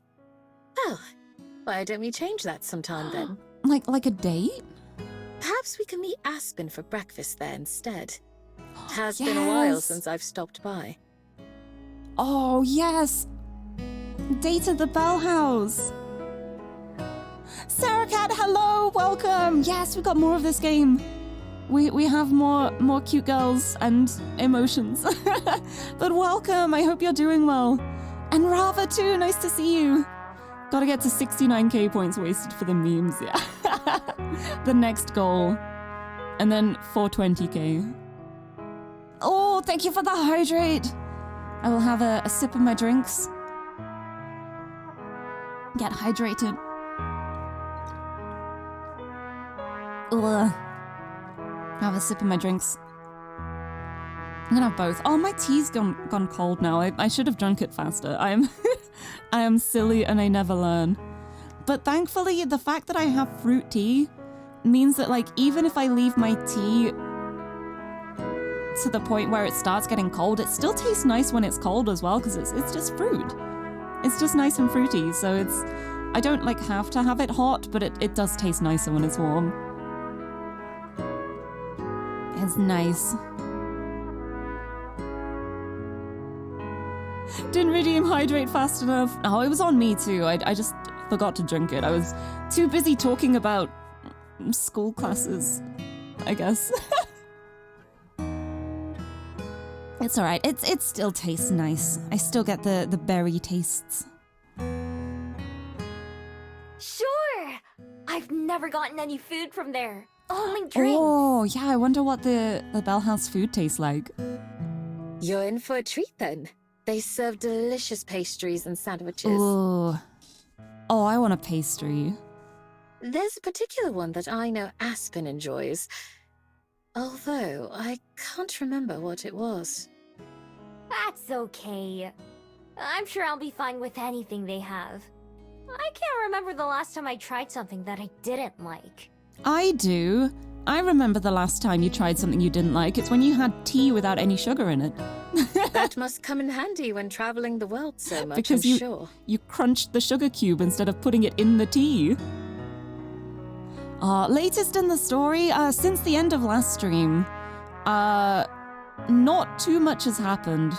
Although we did find a water elemental that got lost in the rain, and we saved the water elemental and got it back to the river. So we got a little bit of good karma, but other than that, it's mostly just been me being very distracted and us talking about the holidays and stuff. So there haven't been any, like, huge plot points that you've missed. You're just having nighttime hot chocolate with Juliet at the moment. Oh, yeah. Can't afford to be picky when you don't know the next time you'll even have options. Yeah. Have you found a favorite food? Or type of cuisine that you most enjoy? Not really. Most of the time I just eat junk food or leftovers. Not really anything fancy. Oh, see, I could just imagine her there, like, with the brightest face, just going, chicken nuggets. Chucky milk. Ah, I love Chucky milk. I love hot chocolate. We've got a really nice hot chocolate, which is like a Cadbury's hot chocolate, and I've been having so much of that over Christmas because there's something so nice about just having a warm chocolate drink when it's really cold outside. It's, just hold on to the mug and have a sip. It's so nice. Understandable. If there's ever a certain dish or meal that you'd like to try, it would be my pleasure to help make that happen. Home-cooked meal from Juliet? Yes, please. Perhaps we could even learn to cook it here at home, so you could have it any time. Yes? Sure. Yes. I toss that onto the mental pile of if there's ever anything that Juliet's offered me. I know she means well, but at this point, I can't remember everything she said that about. I think it is basically just everything. She's just like, if there's anything I can help with at all, then I'll try it. Which is very sweet of her. But also why? Is it because she's cute? Because she's cute? I mean, I would also offer to help Miho in any way I could. But yeah, I love this shirt. I really love this shirt with the little gold detail on the collar. Good outfit. It's so interesting seeing her without her jacket and her little, like, jabot cravat. The two of us continue to chat for a while, and I recount the full day's events with the elemental to Juliet, wrapping up my story at the point where I came home from the river. Oops. That reminds me. I never put away the wagon. Oh, can we keep it? Let me know where it goes, and I can take it upstairs when I go back to my room. Wagon? Oh, yes. Yes, of course. Oh? Juliet quickly looks away, taking a sponge and busying herself cleaning some loose sugar off the counter. But it's obvious that something's off. I think she had a family. I think she had a family and lost a family, and that's why she has so many things. Like children's things. Oh. I'm not sure what to do. It's so rare that Juliet's the one who seems uncomfortable. In fact, this is the only time I can think of. Other than when I first met her, of course, when I sort of tried to steal that painting. Sort of. Just a little bit. It's not like she meant to or anything. She just picked it up and walked out with it. By the way, who does all that stuff belong to? The wagon and the toys, that is. That's the kind of question I would avoid asking in this situation. But of course Miho wouldn't. Were they part of the library children's section before or something? No, they were personal possessions, not part of the library. Way too much. I just saw a plot twist. The wagon was a mimic. That'd be so evil if we put the water elemental into the wagon and it just chomped it up. That would feel so bad. But oh, Miho. Personal. Oh, like from when you were a kid? No. I'm surprised you managed to Miho. keep them for that long then. Miho, you are so oblivious, and I love you, but you are so oblivious.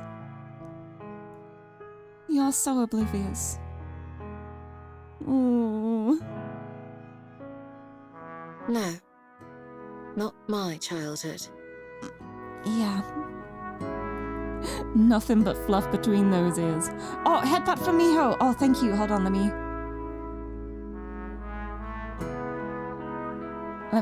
me do it properly. Headpat from Miho. Thank you. She gets the pats. No thoughts, head Miho. Huh? The sponge stops moving, Juliet's shoulders slumping as she gives up trying to work. I feel a little bad for making her act so oddly. If you don't want to talk about it, that's totally fine. Sorry. I didn't know it was sensitive. Miho. I'm really, really sorry. Oh, bless her, of course she didn't know. Also, Myokocho! Merry comfy Christmas! Oh, happy Christmas to you too, Alyssa. Thank you so much for stopping in. Welcome to comfy times. It's not so comfy at the moment. Miho is very much putting her foot in her mouth at the moment, but it was comfy. We saved a water elemental from drying out. We're having fun. We're happy. But good welcome. I hope you've had a lovely Christmas. Thank you for stopping in. I hope you're doing well. It's fine. You couldn't have known. Besides, Oh. perhaps it's only right that you know. Oh, is it time to learn tragic Juliet backstory? I don't know if I'm ready. No what? She turns back towards me, taking a breath before she continues. Her eyes don't look at me, though. They're looking past me. Do you remember when, several weeks ago, I told you that I met someone who changed my life? Someone who made me want to be a better person? Oh, hold on a sec.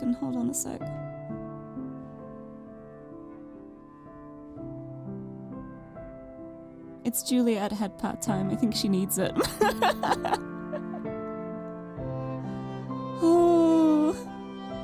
Oh, Juliet. Yeah, you know it's about to happen because of the sad piano.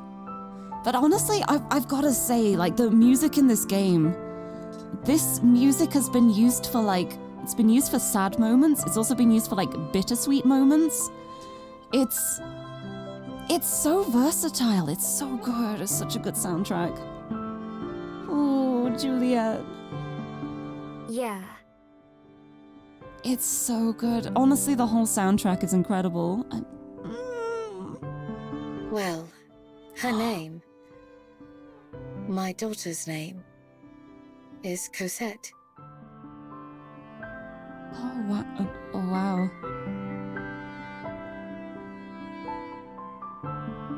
I did not expect her to just straight up come out with that immediately.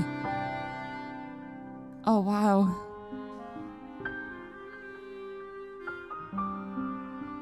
You have a daughter? Oh, wow. Yes, and she's been the biggest blessing in my many, many years of life. Although she's not of my own flesh and blood, she was my child. Oh. I found her on my doorstep one morning, tucked into a basket with a blanket and scarf around her. It was cold that morning, so very cold. When I opened my door and saw the silent bundle there, I feared that she was dead. Baby. But she was not. She was so very alive and, despite the cold, so very, very warm. Baby obtained. Oh, wow. She was barely a year old, if that. Oh. Yet she didn't cry. She could have been there all night for all I knew, but she never uttered a sound. I brought her inside, of course, just so she wouldn't freeze. Beyond that, I was panicked and confused. I think I would be too if I had a baby on my doorstep. I would not know what to do. Apart from get baby inside and warm. And panic. I'd never wanted a human child. I didn't even know how to raise one. To this day, I don't know why whoever abandoned her chose my doorstep to leave her on, of all places. But how wonderfully, impossibly lucky I was. Because she didn't cry, I thought she might be mute. But that wasn't the case. She had a great deal to say. And as she got older, she would talk and talk. Every word was like music, a melody to my ears only. I felt so fortunate and so unprepared. Oh, wow. Because when I saw the portrait, my first thought was like lost love, like romance style. I did not even think I did not think daughter for a second. Oh, wow. Also, Riddler, hello! How's it going? Nice to see you. I hope you've had a good holiday season period. I don't know what word I was trying to say there, but hello, I hope you're doing well. But yeah, I didn't expect daughter. Oh my goodness. I suddenly had the life and well-being of another in my own hands. Her future, her everything. It was a responsibility I had never asked for. and likely would have never asked for if my life hadn't changed that day. Gonna axe your question. She grew and grew, from a curious baby to precocious child, then to a confident young lady, and finally to a lovely woman. Oh, really good. Got a drawing tablet. Ooh. Came on to change your avatar, but saw I was online. Yes, this is my last stream of the year. I'm going to be going on holiday after this for New Year's, so after this one, I'm not going to be live until next year. I cannot wait until like the New Year's Eve when I'll just be like, oh, I'm not going to do any of this year. I'm gonna like take a shower next year. I'm not going to worry about that. Also, Lyra, hello, welcome. How's it going? Nice to see you. Merry Quimmers. I hope you're doing well. We're getting emotional Juliet backstory at the moment. She has a daughter, which I was not expecting at all, but we're learning about a daughter. Oh, really? How does the tree look? The tree is looking pretty great, if I do say so myself. Look at all these ornaments. Look at how decorated this tree is. I love it so much. I've decided that what I'm going to do is I'm going to leave the redeems open while I'm away, and then I'm going to post the finished tree on New Year's. Because I think there's a couple of people who haven't been able to catch my streams because of time zones, so I'm just gonna leave it as like an open redeem, like even when I'm offline. But it's going to close on New Year's Eve, and the New Year's Day is going to be the completed tree reveal. But it's already looking pretty complete, to be honest. Like, look how many decorations there are here. I love it. So many. Such a well-decorated tree. I love it. I couldn't have been more proud as a mother. Every graduation, every breakup, every smile and tear changed my life. Oh, this is so emotional. Oh, you're not in the Discord? Oh, there's a link in the about. You are welcome to join. It's not super active, but it's a good place to be if you want to like keep updated on things I'm doing. I try to remember to post things there. It's mostly pictures of Tiffany, I gotta say. But yeah, the voice acting is so good. It's so good. I love it. Also, War, hello, nice to see you. Thank you for posting the Discord command. Join the cult. It's not a cult. There's no cult here. Look, we may talk about worms on strings more often than regular people, but that doesn't make it a cult. I swear. But hello, nice to see you. The love cult. Oh, we just share love. You know what? I'm fine with that. We just share happiness and friendship and good times. If that's a cult, then sure. The cult's for Tiffany. Wait, no, that could work. That could work. As my daughter, Cult of Tiffany. Of course it would be true to say that I raised her, but it was mutual. She also made me into the person I am today. Oh, is this also the story of like Juliet becoming more of a person as opposed to like fabled vampire? Yeah, Tiffany's my cat. She is my lovely cat. I have a lovely black and white cat she's 10 years old now, which is so wild to think about. But yeah, she is my cat and I love her a lot. And if you look in the Discord, there's a channel called Tiffy and Pets, and there's quite a lot of pictures of her in there. She is a lovely little girl. And there's many other pets as well in there. It's a good Discord channel. Oh, adoption found family stories always get to you. Yeah, me too. I feel like family is something that I do feel like really strongly about, but like especially when it's found family and it's like discovering the people like who make you feel happy and who like make your life feel so much better it always feelings. Emotional Lirie noises. It always makes me. I love it. I love it so much. Favorite trope. Just give me found family in everything I do, and I'm happy. Yeah, me too. Just. Once Juliet finishes speaking, I let out a breath I don't remember holding. Just as when she'd first started speaking, her gaze is still fixed on the empty wall somewhere above my head. Just like when Aspen gets sucked into one of her books, I can tell that Juliet's mind is somewhere else entirely. Memories.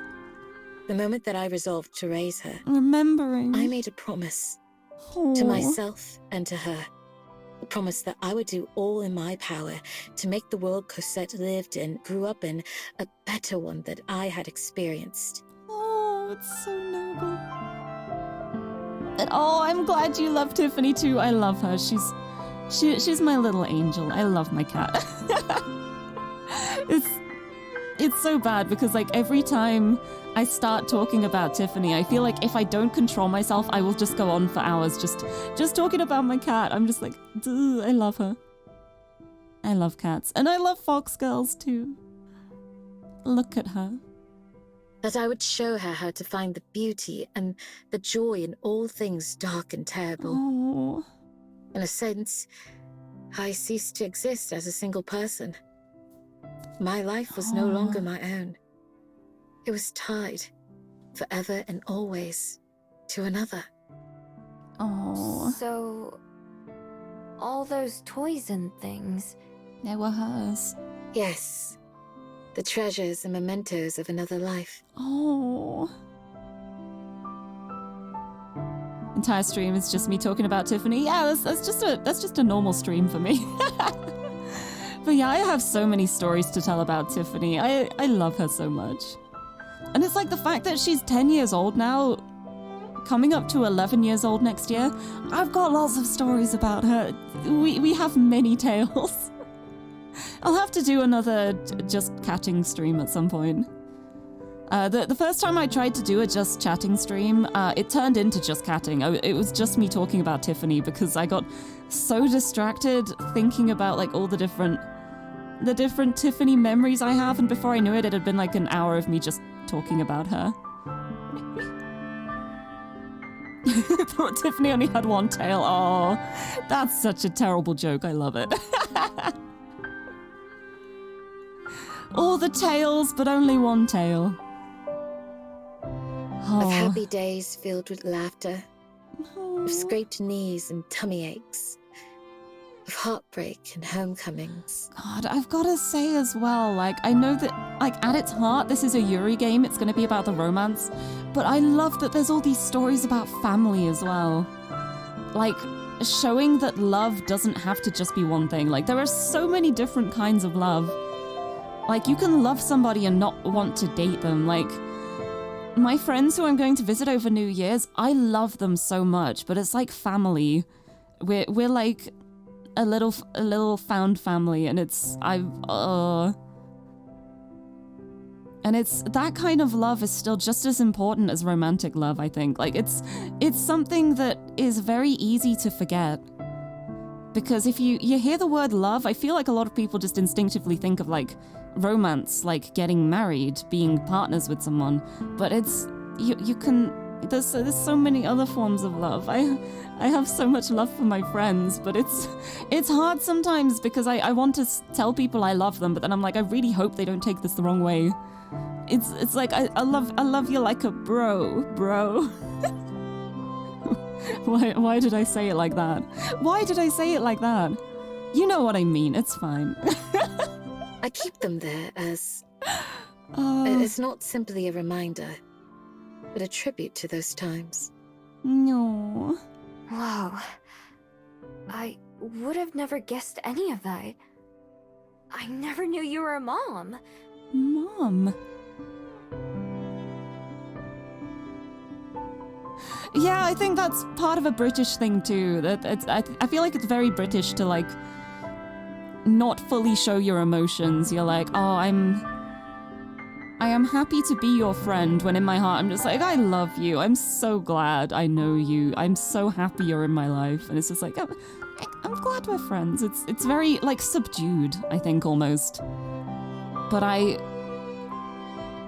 feel like I've got a lot of people now who I feel confident enough to tell them I love them whilst knowing that they're not going to take it the wrong way. But it's like, I have so much love. It's just not like a romantic love. I just love my friends. Also, LucaPin99, thank you for the follow. Welcome. I hope you enjoy your time here. We're talking about love and the many forms it comes in. I think my most love is probably like I don't know. I was gonna say my cat.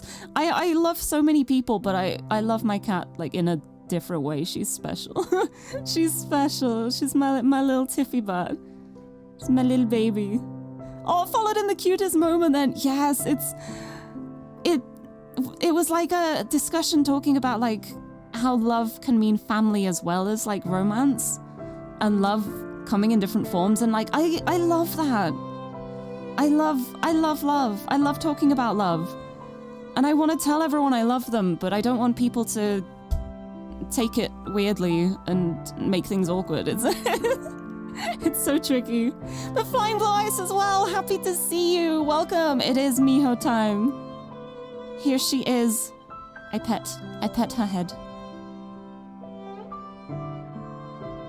Hold on, I'm gonna give her an actual head pat.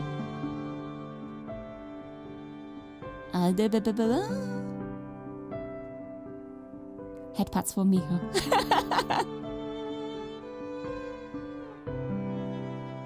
And head pats for Juliet as well, because we are finding out so much about her now. We've got the Juliet backstory, which still very noticeably does not have an ending, so I am absolutely terrified as to like how this is going to end. Oh, thank you for the posture check as well, Riddler. I will sit up straight. Here we go. Have a big stretch. There we go. Head pats for everyone. But yes, thank you for the head pats.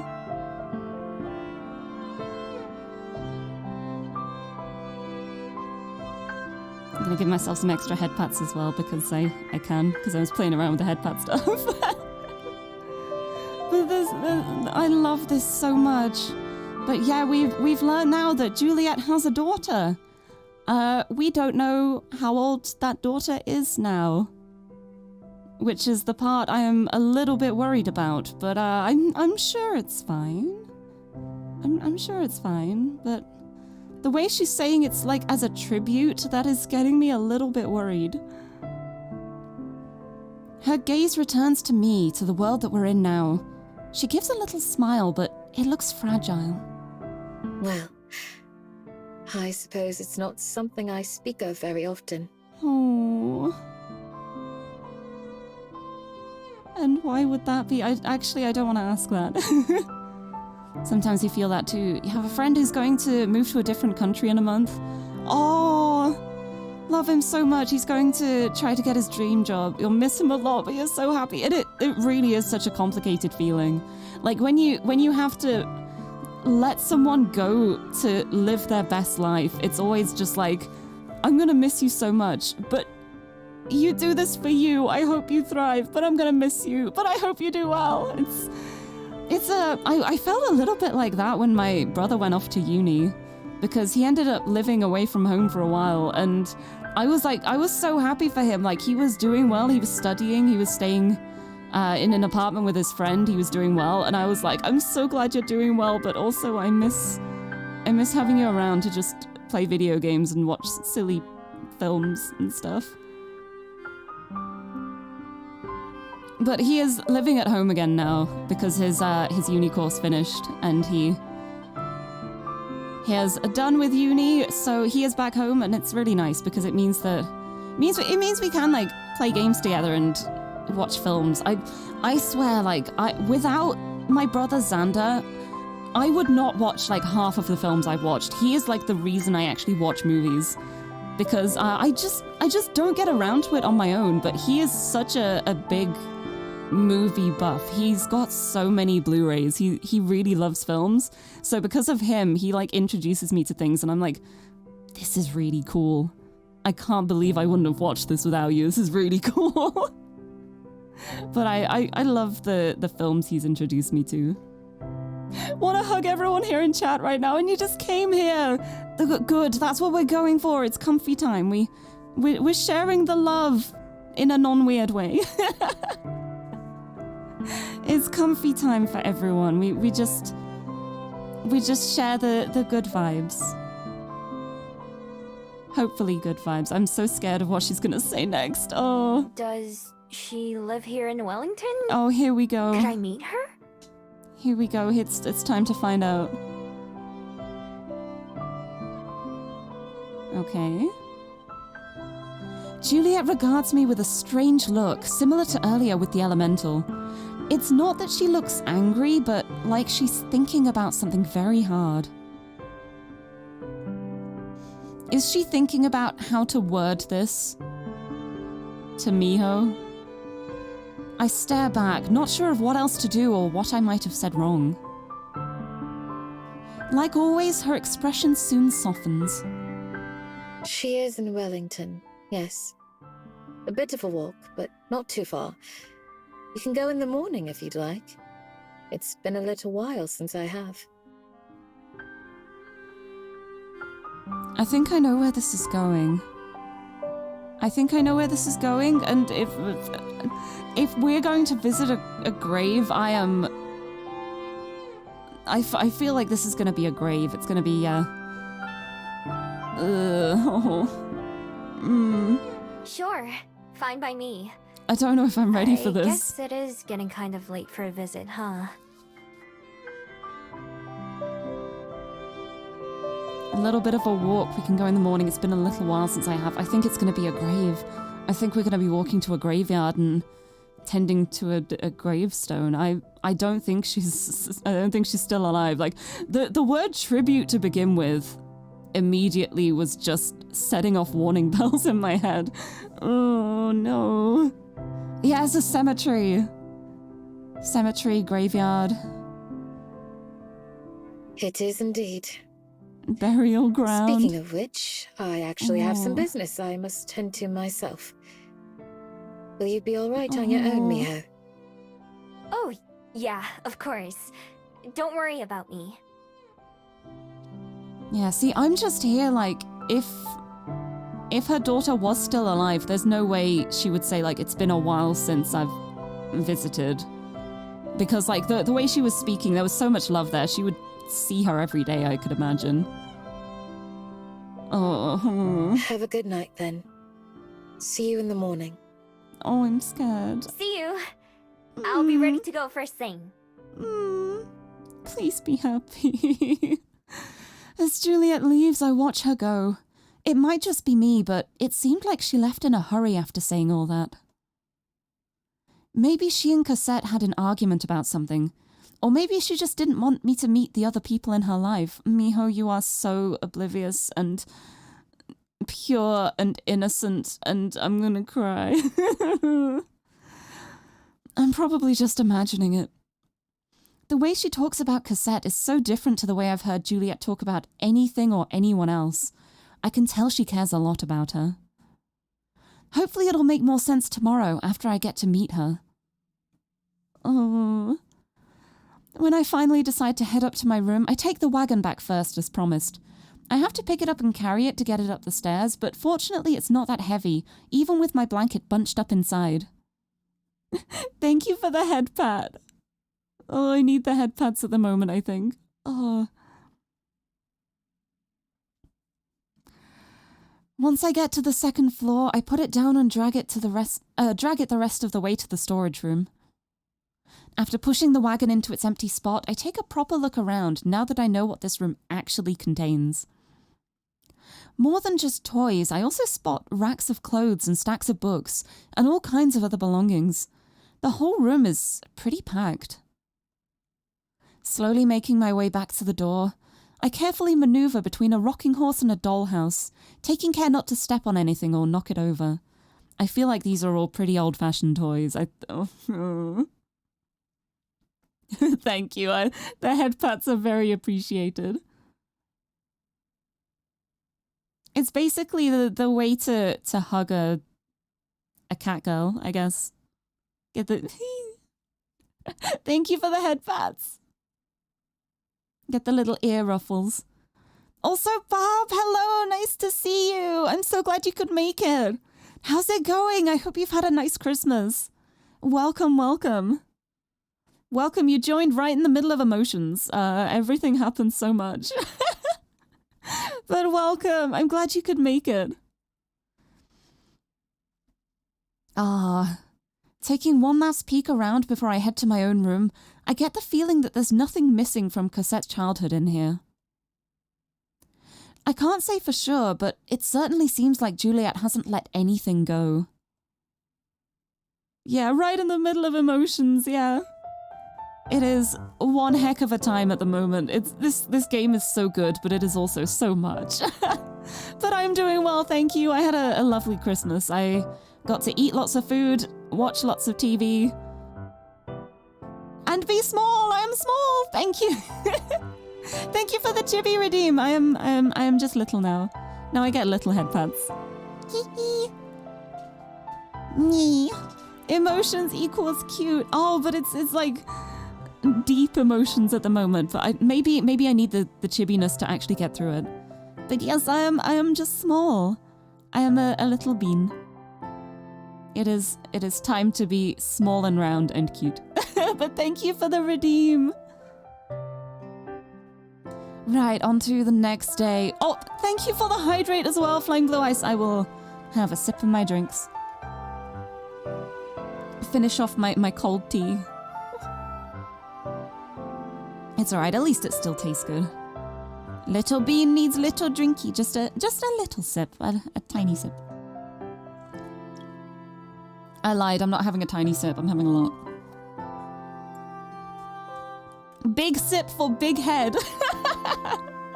Thank you for the hydrate though. But yes, this is my chibi model. I am cute and comfy. And I made sure that I also have the blanket here as well. Oh, it's okay. I had warm tea earlier. I had managed to drink most of it before it went cold. I just forgot about the last few little sips. But because it's a fruit tea, it still tastes nice when it's cold as well. Water sip too. Okay, I will also water sip. I will behave myself. Although there's lots of water in my tea as well. That counts, right? Probably not as much as just water. But yeah, the morning air is fresh and crisp, the plants around us looking healthier for the drink last night. A handful of small puddles here and there are all the remains of yesterday's rain, likely to be completely dried up in a few hours. Milo, hello! Thank you for the head pat! Oh, I'm getting so many head pats as I am just little and small. But hello, nice to see you. Welcome. Oh, thank you for the confetti too. Oh, I feel like this is going to be one of your favorite places online. Oh, I'm so glad. I'm so glad you think so. That's the aim I go for. We're just having a comfy chill time here. At least during the week we are. Fridays are maybe not quite so comfy sometimes. They can be a bit chaotic, but it's all right. We're still going for the same good times, just with a few more explosions maybe. Don't worry about it. But yeah, I try to aim to make all of my midweek streams just like comfy times, just chill times, like House Flipper. I need to do some more House Flipper. Just like very chill things. And then on Sundays I do puzzle games. I use my brain a bit because I really love puzzle games, but I can't do every stream as a puzzle game because then my brain just ceases to function. It's like I have like a limited amount of brain capacity and I can be super, super smart. And then when it runs out, I'm just like, that's the end. That's it. I'm gone. It's time for No Thoughts, Head Empty. Also, Bob, yes, I am loving the food pictures. I love them so much. Please keep them coming. It's the food you've been making recently looks so delicious. It looks so nice. Ooh, well, some of my favorite puzzle games, I have so many. I think, like, if we're going by ones that I've streamed, The Witness definitely is on there. Antechamber, Superliminal, the Talos Principle was amazing. What else have I played? Oh, Patrick's Parabox I played this year. And that was so good, that was so cool. I feel like when I play puzzle games, I tend to like the trippy logic-based ones where it's like you have to, like, think outside the box. Like that kind of feel of games.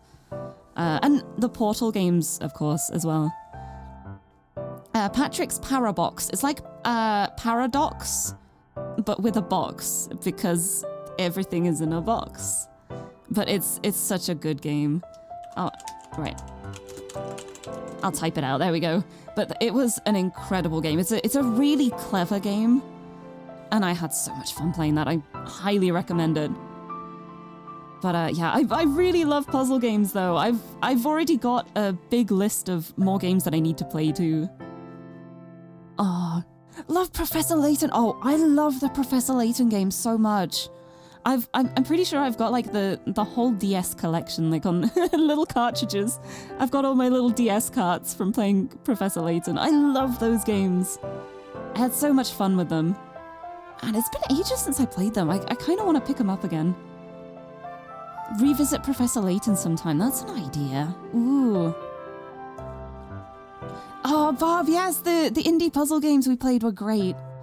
Oh, I also really love escape room type games too. Like Escape Simulator has been so much fun on the puzzle front. I've played a lot of Escape Simulator. I think it was like my fourth most played game this year on Steam, which kind of says a lot about it, but it's so good. Might like Maquette. It's a game where your world exists around you, but also in a model on the table. And you can affect the world around you on the table. Oh, that sounds so cool. That sounds like that actually sounds like an Escape Simulator workshop room that me and my brother did not too long ago. It was the Devilish Diorama, I think it was called, and that was also set as like you had the room on the table, and when you click things in the room, it happened in the actual room. I think that kind of thing's so cool. That's so good. But yeah, I think for me it started with like the era of Flashpoint and clicks as well. Like I remember, I think it was called the Crimson Room, I think. And that was the first like point and click escape room type game that I played. And I was hooked on it. I was so obsessed with that game. Like, I'd replay it even after I did it, even after I knew all the answers. But that was, like, where I really, like, realized, like, oh, these are the kind of puzzles I enjoy. It was so good. So many good games. Oh, you bought Cats Organized Neatly in the Steam sales. Oh, I'm so glad. I will happily take the blame for that. Oh, that game is so fun.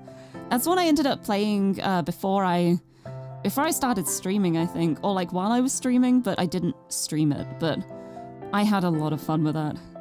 Just moving cats around until they fit. It's a good game. It's basically like you have like these little square cats and you have to fit them in a grid without any spaces between them. And it sounds very simple, but some of the puzzles later on are incredibly tricky to solve. It's so cool. Also, I have not played Outer Wilds. I have had so many people recommending it to me, and I do want to play it. I just don't have it yet, but I would love to play Outer Wilds sometime. I've heard so many people recommending it, saying it's a really good game. And it does sound like the kind of thing I would love to play too. Oh, try not to look it up or look anything up. I will. I've seen little bits of friends playing it, but always like in a very detached way without any like plot points. So I don't know anything about the story or the plot or anything. So, but yeah, I have a lot of games on my wish list that I want to play as well. There's so many puzzle games on here. Oh, it's on Game Pass. Oh, I don't have Game Pass at the moment. I had it earlier in the year, and then I was like, I don't play enough games for this to be worth the money at the moment. I think, like, maybe at the start of next year, like, if there are a bunch of games on there that look interesting, I might splash out on it again. I don't know. We'll see. We'll see. But yeah, Cats Organized Neatly is a lot of fun. Cats in Time is a lot of fun, too. It's just a little, like, find all the cats in this scene kind of game, but it is adorably fun. I got very distracted talking about puzzles. Oh, Manifold Garden as well. That was another puzzle game I loved. And that was also very much on the trippy perspective side of things. That was a great game. But yeah, my main problem is that I never feel like I can justify buying games at the moment because I have so many games that I already own that I still haven't played. So in my head, I'm always like, okay, I will buy myself a new game when I have played 10 of my current games, and it never happens because there's always more games. I have too many games to choose from. But yeah, maybe I should just treat myself. Yeah, Manifold Garden was neat, but didn't find it memorable, just pushed to finish it. Oh, see, I had a lot of fun with it. But I haven't gone back to replay it. I feel like there's a lot of achievements that I didn't get. But I don't know if I would go back and get them, but like the experience that I did go through, like the playthrough I did, was a lot of fun. Small Lirie looks like she's made out of candy. She's gone now. She has been munched up like a little candy piece. I'm back to normal size now. I love that Chibi Lirie was just here to talk about puzzle games, and now I'm back to me, and we haven't proceeded in the game at all. It's great. But yeah, I'm a really big fan of things with like perspective changes and things that like at first glance don't seem like they should make sense, but then you look into it and you're like, wait, actually that does make sense. It's just not the sense I was expecting. I think that's my favorite. I think that's one of the things I loved so much about Antichamber, because the first time going through it, I was like, wait, this makes no sense at all. How am I here? And then later on in the game, it was more like, okay, yes, this is not what you would expect from this, but it makes perfect sense that I've ended up here. It's made perfect Antichamber sense, not like logical world sense. And it's, I guess in a way, it's kind of like learning the rules of the world and how they work. And so it's like, once you know the rules, everything makes sense. Like, you know that one path is going to lead you somewhere you don't expect. But until you know that, it's confusing.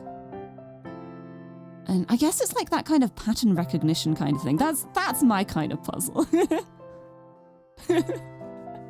Literally buy me out of Wilds. Oh, you don't have to, but that's really generous of you. Thank you. I do plan on playing it at some point, though. I will treat myself to that eventually. I'll make it happen. Just not quite yet. I have so many other things I have to do. But yeah, I've got a few games lined up to play now. After I finished Return of the Obra Dinn, I was like, well, I've got no games to play now. And then I was talking with my friends, and now I've got a list of like 8 games again, so I'm set for puzzles for now. I'll get there eventually. Probably not until next year. See what I did there? Next year's next week. Return of the Obra Dinn, like, that game is one of the greatest experiences I've had in a game in a while. That game was phenomenal. I want more games like that. I felt so clever playing that game. I managed to feel really, really stupid at times, and also like I'm just the biggest genius in the world. That's the kind of feeling I want from puzzle games. It was so good. So good. Highly recommended. I should make a list at some point of like my most recommended puzzle games. Could even just be like ones I've played this year, be like top games of 2022. Oh, you finished cooking. Ooh. Oh, yes, go see if you want to do something together. Oh, please post pictures of the food if it turns out nicely. But thank you for stopping in. I'm so glad you were able to make it. I'm glad you were able to pop in for my last stream of the year. But I hope you're having a lovely, lovely holiday period. Oh, puzzle tier list stream. Wait, that could be really fun. I should do that. I should do that as like part of a just chatting stream, just like tier list of games I've played. It always turns out lovely. Knowing you, that doesn't surprise me at all. But yes, I hope you have a lovely dinner. Thank you for stopping in. Also, I've never played Abduction. It's one of the ones on my wish list, I think, but I've never played it. But it looks very cool. I've also never played Fez either. I've never actually played Fez, but that is a game that I do own. I just haven't gotten around to it. But it's like, I think I was put off Fez because it looked more like platformery to me, and anyone who knows me knows I am notoriously bad at platformer games. Anything with platforming, I'm very, very bad at. But it's like, if the puzzles are good, I can look past the platforming. But yeah, I do have it. That might be fun to check out at some point. But yeah, I love puzzles. I love puzzle games. They're so good. Right, where was I in the story? It's the next day. I feel like we're visiting a cemetery today. I'm very worried for this. The morning air is fresh and crisp. The plants around us looking... Oh, I've already read this. Haha. Yeah, that's all the rain that's left. Yes. Oh, hello. As I stand by the front door of the library, Juliet walks up beside me and unfolds her parasol, bringing it over her head. Shall we depart? It's about a 30-minute walk from here, so perhaps we'll take a ride back once we're done. Oh. Are we going to be feeling too emotional to walk? Is that why? Yep. Will you be okay in the sun with that? Oh. Don't recall Fez being too platforming focused. Oh, that's good to know at least. It's like mostly if... So long as there aren't like any fiddly platforming sections where I have to actually have skill to jump over somewhere, I can make my way through if it's like forgiving in that sense. More like a mechanic. Oh, I could probably do that. But oh, look up and thank you. We've got this. We can get through this. It'll be fine. We have the power of each other. Ooh. Yes. It's still early enough that I don't need to worry too much. Okay. Lead on then. Onwards. Stepping out into the brilliant morning, I stretch and roll my shoulders. It's a nice day, not too cold and not too hot. As always, Juliet's steps are measured and even as she walks. Her parasol bobs with each step, making it look like she's wearing a big hat from this angle. Wait, she should get a hat with like a parasol on top of it. Then she wouldn't have to hold on to it. Oh, thank you for the posture check. Oh, I'm gonna roll my shoulders too. Ugh. Big stretch. Thank you for the posture check. Sitting up straight. I feel like I keep trying to sit straight at the moment, but before I realize it, I'm just like leaning down in my chair as we go along. Like, I don't know if it's because I've got my blanket around me and I'm just like automatically sinking into like a comfy position, but I'm trying my best to sit up straight. I want to have good posture, please. I just keep sinking. I smile to myself at the image as I skip along beside her. Even with protection from the sun, it's rare to see Juliet out in the daytime. So, I was wondering something. If your daughter lives so close, then why doesn't she come to visit more often? I've been here for a couple months now. Although she clearly heard me, Juliet doesn't answer. Maybe it's too personal a question because things are tense between them. I've never seen Juliet not answer one of my questions before, so I don't push it. I don't think she can visit. Miho, I don't think she can visit. Ugh. Juliet remains quiet as we keep walking. That isn't unusual for her, but I still feel a little awkward. sorry if I shouldn't have asked that. Oh, Miho. No, it's all right. Yeah, this is You'll a see when we grave. get This there, is a though. grave. Okay. This is a graveyard. This is a gravestone. We head in a direction that I haven't explored before. We're in the same area as the gardens, but not quite the same spot. A massive green hill watches over us from one side, while trees blanket the other. After crossing a small bridge that runs over the highway, we reach another beautiful area. The concrete path we walk along is lined with bushes and flowers, and the occasional decorative lamps. There are a few houses peeking through the trees which ring the area, but most of the field is still covered in nature. Whoa. Are we getting close? Yes, we're very nearly there. This is Bolton Street Park. She's pretty lucky to live in a place like this, huh? Miho. Miho. Even as a child, Cosette had an affinity for the woods and trees. Had. I get that. I'll bet she would love to be able to turn into a bat or a fox. I'm taken off guard by Juliet letting out a great laugh. I don't think I've ever seen her like this. A little giggle or rarely a chuckle from time to time, sure, but never anything so relaxed and sincere. A grin spreads on my face just from watching her.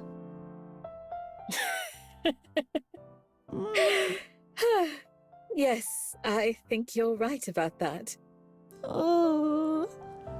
There are only a handful of houses around the park, so I wonder which one is Cosette's.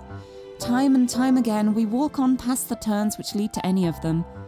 Just as I start to wonder where it is we're going, Juliet slowly comes to a stop. The main path forks into two here, the one to our left a well-trodden dirt path. There's a sign, but I can't quite read the writing yet. Everything okay? Oh, We're not lost, boy. are we? Heavens, no. Oh. A number of tall trees shade the path that we're on, giving enough protection for Juliet to slide her parasol shut. She takes a deep, silent breath, then smiles and gestures down the offshoot before us. It's right this way. Just a little further.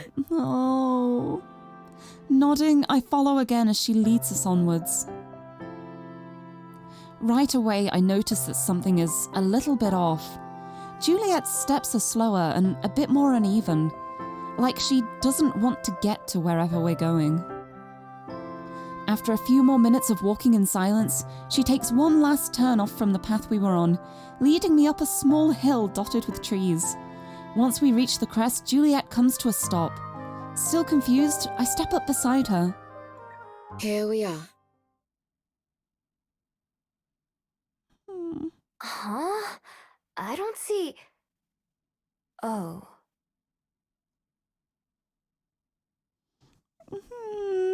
I knew it. I knew it, but I'm still just... Oh. In the shade of one of the trees is a grey stone monument. Its edges are rough and worn from time, but it's spotlessly clean. Thank you for the head pats. Oh. There are others like it nearby, practically identical. Words are carved into the stone, too small for me to read easily. I've never visited before, but I realize what this place is. I silently mouth the letters of the word at the top, even though I'm pretty sure I know what it's going to say. There's a C, then an O, then an S. Cosette's grave is preserved perfectly. I'm sure Juliet wouldn't stand for anything else. I'm... sorry. I didn't... Oh, wow. It's okay, Miho. I'm aware you didn't know, but I wanted you to. Oh. She turns back to the grave, gently running her hand over the curved stone. My beautiful, precious daughter passed away years ago. Wow. Almost 2 decades by now. Thank you for the head pats. Wow. She lived a long, full life and spent her final moments with those she loved. The last words she told me, the last words she ever said to me. Juliet's shoulders shake without a sound as I stand there helplessly. She shudders as she takes a deep breath. Or that she couldn't have been happier. Oh. What was she like? Oh. She was so many things that it's almost impossible to answer. I think you would have liked her. I'm sure she would have loved you. She was adventurous and free, sometimes stubborn to a fault. Oh. Once her heart was set on something, there was no stopping her. God, hearing this as well helps you understand probably why Juliet was so drawn to Miho as well. Adventurous and free. Everything she did vividly, to the fullest. Wow. Even if the very laws of existence told her something was impossible, she would try anyway. She was endlessly kind, with compassion for every living thing, from the smallest insect to the largest, most ferocious beast. She saw the value in all of them. Doing okay? I don't know. Oh, wow. Oh, wow, this is... Oh.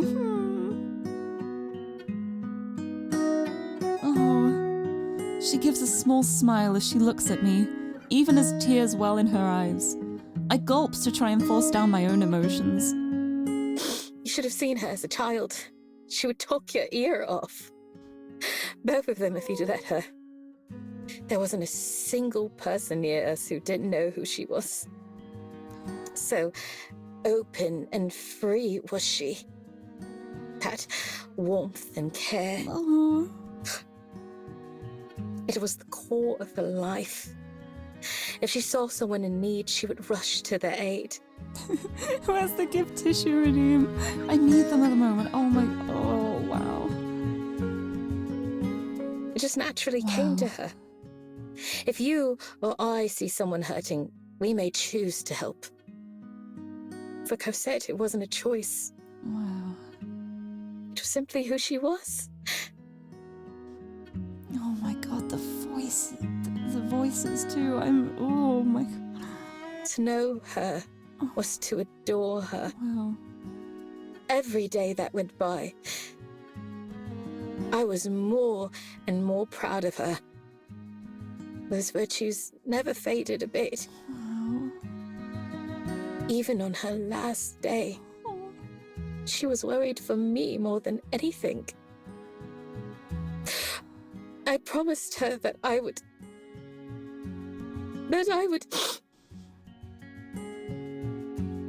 Oh my god.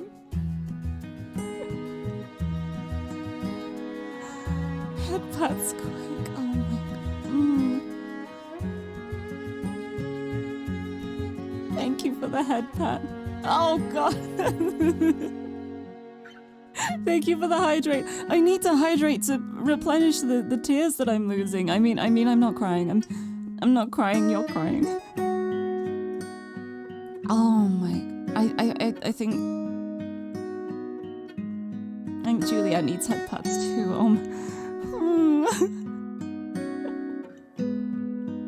The drink poop. Yeah, oh. Yeah, this is... Oh, wow. Juliet sobs, dragging her hand across her face. All I can do is watch. My own emotions a storm that tosses me in all different directions. The pain in Juliet's shaky voice is enough to make my own breath tremble. But beyond that, there's something else. Something eating at me that I don't want to acknowledge. Juliet turns back towards the grave, taking a couple steps closer. Unfurling her parasol, she holds it over her shoulder like a shield, guarding herself against the sunlight. She's also able to stand a little straighter. Oh, this art is gorgeous. Oh. Also, the typical artist, hello, welcome. You've joined at a very emotional time. I'm doing well, but I may be crying at the moment. but I may not sound it, but I'm doing well, I promise. I hope you're doing well too. Thank you for stopping in. But yeah, Juliet's a vampire, so she has to avoid the sunlight. It's why she always goes to bed in the morning and wakes up in the evening. No, typical artist, not the moment. No. No, this is not the time. Not the time to be thinking about thighs. But welcome. Oh, wow. This is... Wow.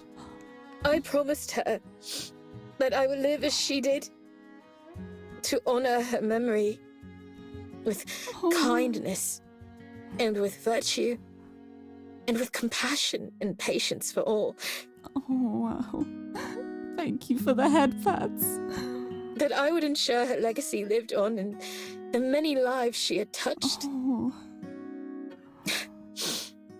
It was only in the days that followed her passing, as I wandered lost and alone, that I truly began to understand how much she had saved my own life. Oh my god, I did not expect to cry today. Oh. I expected emotions. I did not expect to actually be crying, huh? I'm fine. The gift she gave me was something I'd never had before. Purpose. Oh, wow. How very silly and irrelevant things such as wealth and prestige began to seem after that. Those were fleeting concepts, born as a misplaced need or desire. Thank you for the head pats. There was something that could be much greater. Something well beyond money and power. Love? Love. Love. Love. It's love, you guys. Oh, we were even talking about love earlier as well, and all the different kinds of love, all the different forms that love can come in. Oh god, I love this game. I'm suffering. I love this game. I need to make a hug redeem. As a word, it's difficult to understand. To hear the poets speak of it, there's nothing mightier and nothing softer. Mm-hmm. Love was either everything or it was nothing. Mm-hmm. It always seemed so trite, so immature. An attempt to create meaning where there is none. I feel like love is the kind of thing that can't really be described until you've actually, properly felt it. Like, it's easy to try and describe love, but if you haven't felt love, you're never really going to understand it. Unless you do find it. I'm just... Words are just coming out of my mouth at the moment. Oh. And yet... Mm-hmm. I've found that the poets were right. They were so right. Everything and nothing. You and I, Miho. To be able to live on, unaffected by time's curse, must surely seem a blessing to some. But that time is meaningless without something to fill it. God, I would not want to be immortal.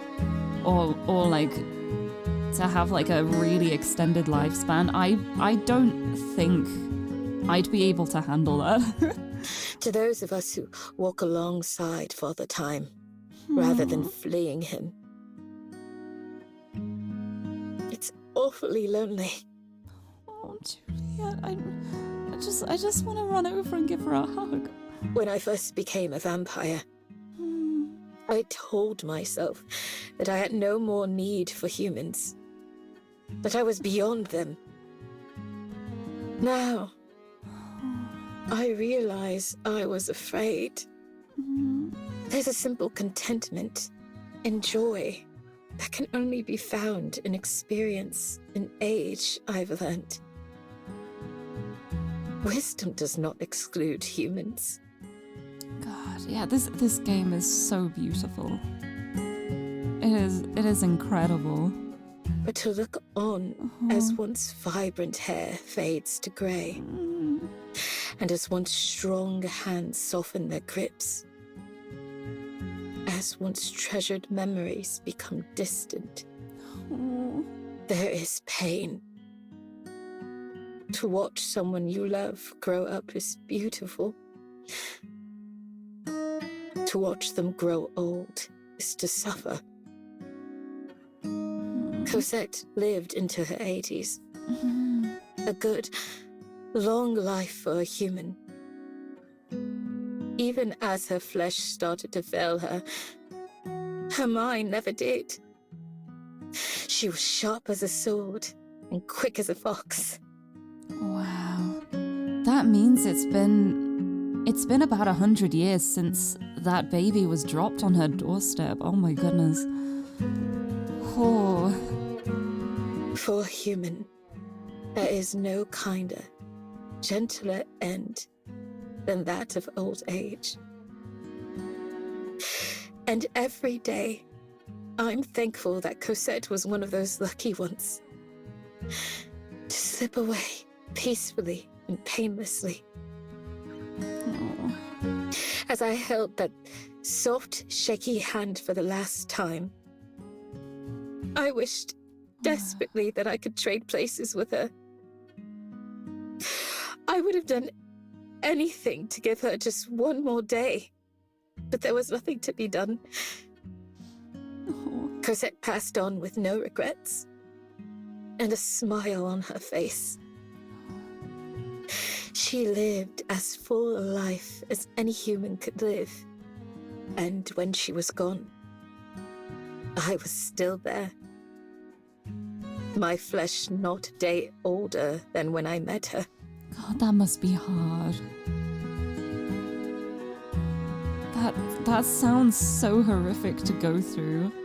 Like you could imagine, you can understand like not wanting to get attached to people to avoid this kind of situation, like that, the pain involved.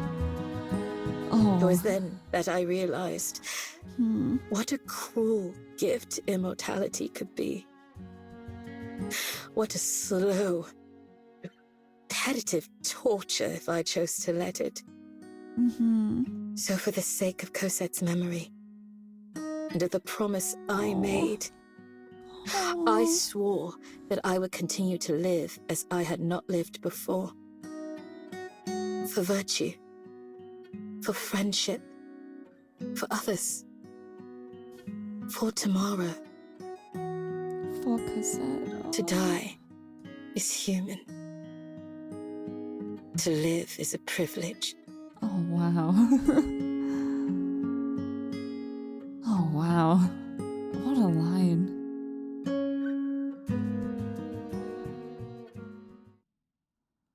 With absolute clarity, the storm inside me calms as I pass through its eye. There's a sense of finality in Juliet's words, which leave them ringing in my ears as I stumble backwards without thinking about it. To die is human. All humans.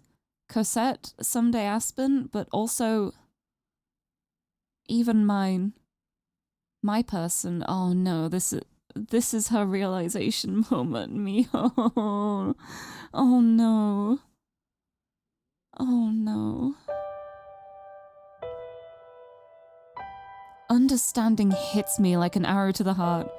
and I barely notice the look of surprise on Juliet's face as I transform, turning tail and fleeing into the forest. My person, the one I've searched for my entire life, is dead too. Long dead. No matter what happened after they left the forest, the nature of their human lifespan means that they lived lifetimes ago, generations ago.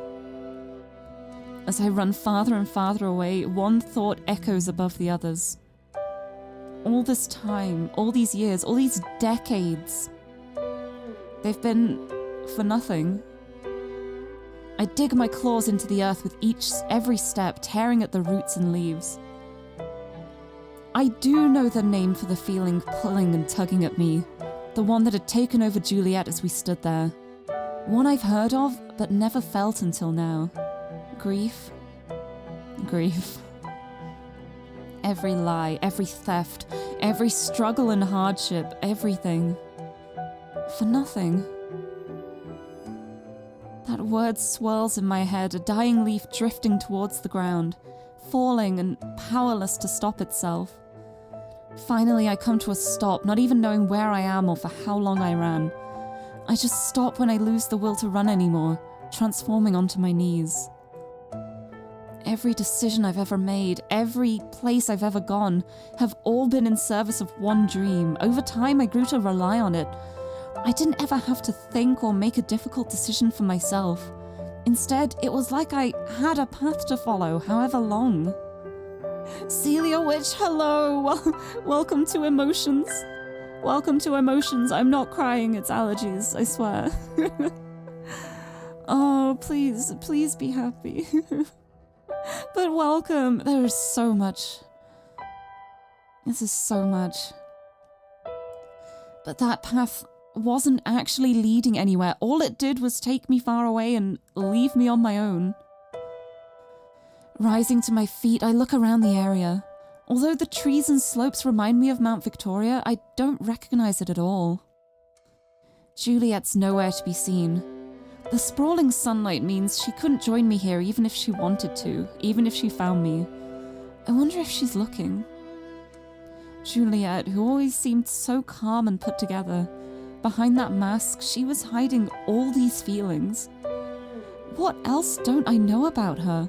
What else has she been keeping to herself? Is it just more pain? An ice-cold chill runs down my spine, making me shudder as I realize something else. She must have known too that my person was dead. She must have figured it out right away, yet she never told me. Aspen too. Suddenly, every pained look or topic change whenever I brought up Zheng-In makes sense. They both knew, and were hiding it from me all along. This whole time letting me go on and get my hopes up without ever stopping me or telling the truth. It was so simple too, so obvious. If I'd just thought about it for a bit myself, I'd have realized that humans live and die much faster than my kind do. Sighing, I sit down on the grass, wrapping my arms around my knees. I mash one palm into my eyes to wipe away the tears that are there. Stop crying, Miho. Oh, Miho. With a few deep breaths, I manage to fight away the stinging pressure and keep myself from breaking down even more. I sigh again once I'm certain it won't turn into a sob. Now that the initial shock has worn off, the pain in my heart has gone from a sharp stab to a dull throb. Yeah, you should cry. Sometimes it helps to cry. Sometimes you just need to cry. Sometimes, in a bad situation, you need to just let it out. There's nothing wrong with crying. There's nothing shameful about crying. It can be very cathartic. Aside from a pure survival instinct, death has always been distant and faceless to me. But now I have to look it in the eye. My time with Zheng-In was short. Thousands of times shorter than the time I've spent looking for them since then. Still, it was all I had. Where do I even go from here? The sun is getting higher, so Juliet must have made her way home by now. She might even be waiting for me to come back. We both know I have to at some point. It's getting hotter for me too. Shakily, I rise to my feet and look around again, actually trying to get my bearings. If I have to, I can just go back in the direction I came from until I find somewhere familiar. I start walking back towards the library since it's the only place I have to go. I may think of it as home for now, but I can't help but picture Juliet's sobbing face. Immortal or not, there has to come a time someday where we don't see each other, and that will be the end of our memories together. Or at least, her memories of me. The same goes for Aspen, as mortal as Cosette. Aren't I just resigning myself to feeling this pain again someday, potentially even stronger? Maybe she was right, the other Gumiho. Maybe I don't belong anywhere. No, you do, Miho, you... By the time I get back to the library, I'm exhausted from the walk and sun. I throw open the library door and go inside, walking past my empty seat at the front desk. Juliet's nowhere to be seen, only patrons. They've always managed just fine without me, though. Plodding up to my room, I grab my blanket from my bed and wrap it around myself before I lower myself to the floor.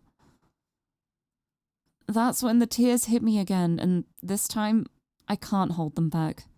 Slouching onto my side, I don't even try, there's no point. As I expected, in less than a minute, there's a sound at my door.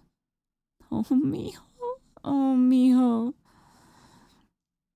Miho. I love her so much. Miho is so good. She is so pure. 3 knocks, always 3. Miho? Is that you? Are you alright? Does she sound alright? I don't respond. I don't even know if I want to see Juliet right now. She's part of this too, after all. She pauses outside for a moment, but a few seconds later, Juliet opens the door anyway. Ah, Miho. Oh. The pity in her voice tells me everything I need to know. I can only imagine what I must look like, covered in blankets and lying on the floor. I must look pathetic, childish. Yeah, oh, it's powerful. It's so powerful. It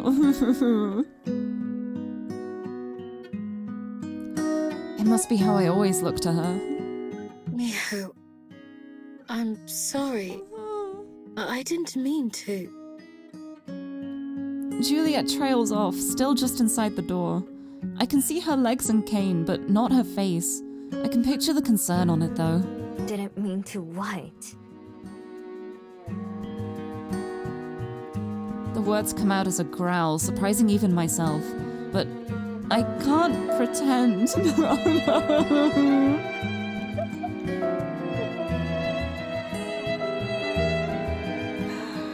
Oh, yeah, that's the mood at the moment. Not now. She let herself in here, she can deal with it. Her cane sways from side to side as she wrings her hands, almost knocking into the wall more than once. Mean for you to put things together this way. Such a painful way. I wanted to... So you did know. I cut her off without thinking as she confirms my suspicions. With one arm, I push myself up, letting the blanket fall away from my face as I glare daggers at Juliet. Pardon? You knew. Slowly, I rise to my feet. My head is pounding, and I can hear my blood pumping as anger rises through me, bubbling out like liquid magma. Oh, Miho, no. No, Juliet isn't the one you need to be angry at here. It's probably the easiest choice for her at the moment to be mad at someone else instead of upset. It's so easy to just try and blame someone else, but Miho, you're blaming the wrong person. No, Miho. All this time they've been dead, Oh. and you knew, didn't you? You probably knew from the first time I told you about them, right? Yeah. That was... Thank you for the head pat. Oh, she stiffens and then Juliet sighs deeply. It's all anyone ever seems to do around here. I did. Yes. Why? Why didn't you tell me? It's not the easiest thing to mention. It's considering the fact she told them that was like basically her reason for living, I can fully understand why they wouldn't want to tell her that that her person's probably dead. It's not the easiest topic to bring up. Oh, Miho. Although tears are beginning to choke my voice again, I managed to shout out my question, my accusation. Yeah, considering that was like basically her reason to go on, you can't really just drop the bombshell there, just like, oh no, they're dead. They've probably been dead for decades, centuries. You can't do that. But when she's only just figured this out and found out, she's not going to be thinking rationally, is she? It's not the kind of situation you think rationally in. It's so easy when emotions take over to let the emotions take over. Like logic, who cares about logic when you're feeling things? Screw logic. Emotions. Oh. I've been looking like such an idiot. No. I'm already an idiot compared to you and to Aspen. Every day I'm reminded of that. She's not an idiot. She's not an idiot. But this Oh. really takes the cake, doesn't it? No. I've been wasting my whole entire life over something everyone else can figure out right away. No. Yeah, I think at this point, the anger's more directed at herself now. I think that the anger is at herself for not realizing, but it's not the kind of thing you'd think about. Like, with her being a fabled, it's not the kind of thing she would consider, especially when she doesn't really know any other humans. Like, she hasn't gotten close to anyone. Everyone forgets her. She's not... thank you for the head pat. Oh, Miho. Miho, it isn't like that. Miho, please don't be mad at yourself. Please be happy. Yeah, and this is her first time experiencing anything like this. It's true. There's probably so many emotions that she has never felt before. And that has got to be so overwhelming. That's got to be so much. Oh. Why? Tell me why you didn't tell me sooner. Or Aspen. She knows too, right? Mm-hmm. Juliet nods meekly. Yeah, it's not the type of thing you want to think about too. But also, like, because of her, like, she wouldn't even consider it a thing. It's nothing that's ever been, like, relevant in her life before, so she wouldn't even consider it as an option. Like, she's the only humans she's encountered are people she's maybe shoplifted from. She wouldn't think about, like, the average human lifespan. It's just not the kind of thing that you think of. It's not part of her life. It makes sense to not consider it. It doesn't make her an idiot. Oh, Miho.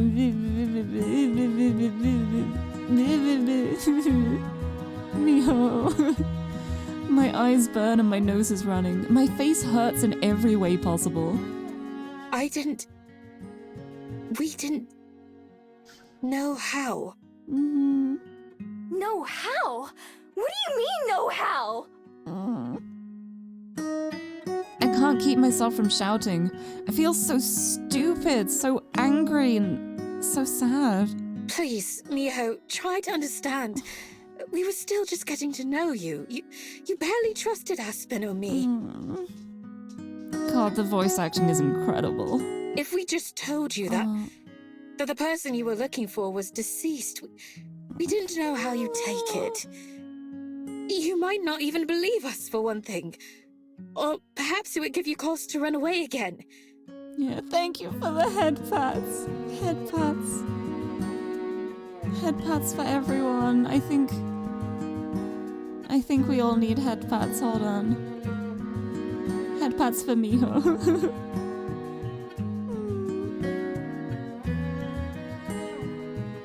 Head pats for Julia. Head pats for all of us. Oh.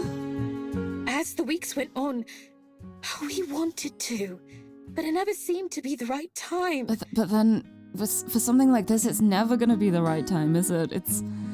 I feel like, especially when it's something big, the more you put it off, the harder it gets to actually bring up. Until you get to the point where you're like, well, I can't bring it up now. Oh. Neither of us wanted to be the one to, out of nowhere, bring your whole world crashing down. Oh. Clever Butter, hello! Thank you for the follow! Welcome to Emotions. I'm not crying, there's just something in my eye. It's fine. But welcome, I hope you enjoy your time here. Not when you were trying so hard. Oh. You seemed so happy. It felt more cruel to ruin that in a way. Please be happy. Oh. I'm sorry, Miho. I truly am. It's just a horrible situation all around. It was wrong of me to let it go this long without saying anything, but believe me, I only hesitated out of love. Aspen and I both. It's the kind of situation where there isn't really a right answer. There's no right way to go about this. It's just miserable. We simply couldn't bring ourselves to break your heart that way. No.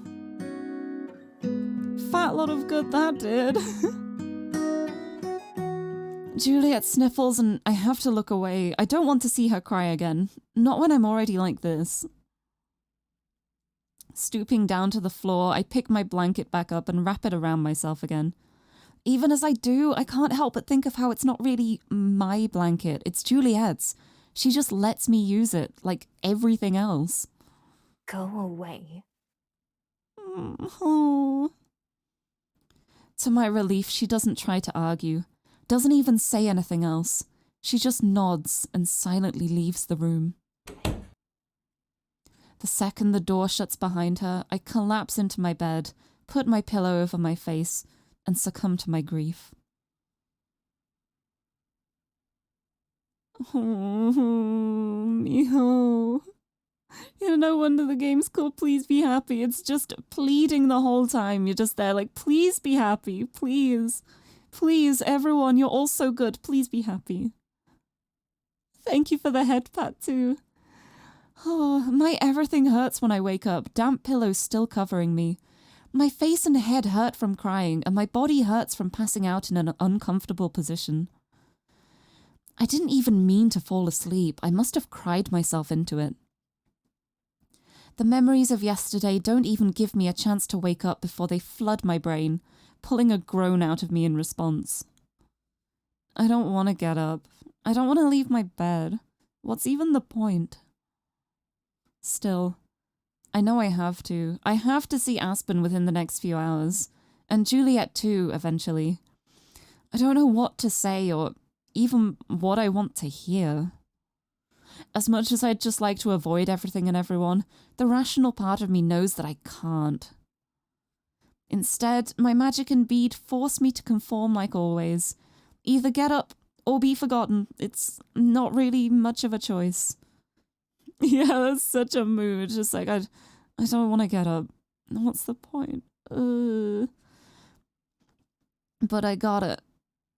But we got it. But you got it, Miho. It's a roller coaster of emotions, but we kind of made it. It's true. It was a horrible moment, but it's the kind of moment that needed to happen. Like, the longer that would have gone on without any confrontation or realization, the worse it would get in the end. It's horrible and it hurts, but you need to confront it in order to get past it. It's such a good game. This is such good writing. I'm feeling emotions. I thought I would feel emotions. I didn't expect this. Oh. I sluggishly get dressed and wipe down my face, which is still red from crying. Then I trot downstairs to where we'd normally be having breakfast. Except, it's later than usual. There's food on the table for me, but it's long since cold. And I can hear the sounds of conversation and movement that mean the library's already open. Life goes on, with or without me. I cram down the slices of cold toast and browning apple without really tasting them, just knowing that I need the nourishment. Then I wander up to the front of the library where Juliet is seated in my spot at the desk. Oh? When she notices me approaching, I can see her struggle to decide how to greet me, uncertainty plain in her eyes. I can't decide either, so I just settle for a stiff nod. Hey. Hey. Good morning, Miho. Hey. Hey. Her voice is awkwardly stilted. It seems out of place for Juliet. I gesture at the stack of books next to her and the half-filled checkout sheet. You can go to bed. I can take over from here. Oh, Miho. Juliet. Hey. Juliet shakes her head, looking a little more confident in the motion. No, it's all right.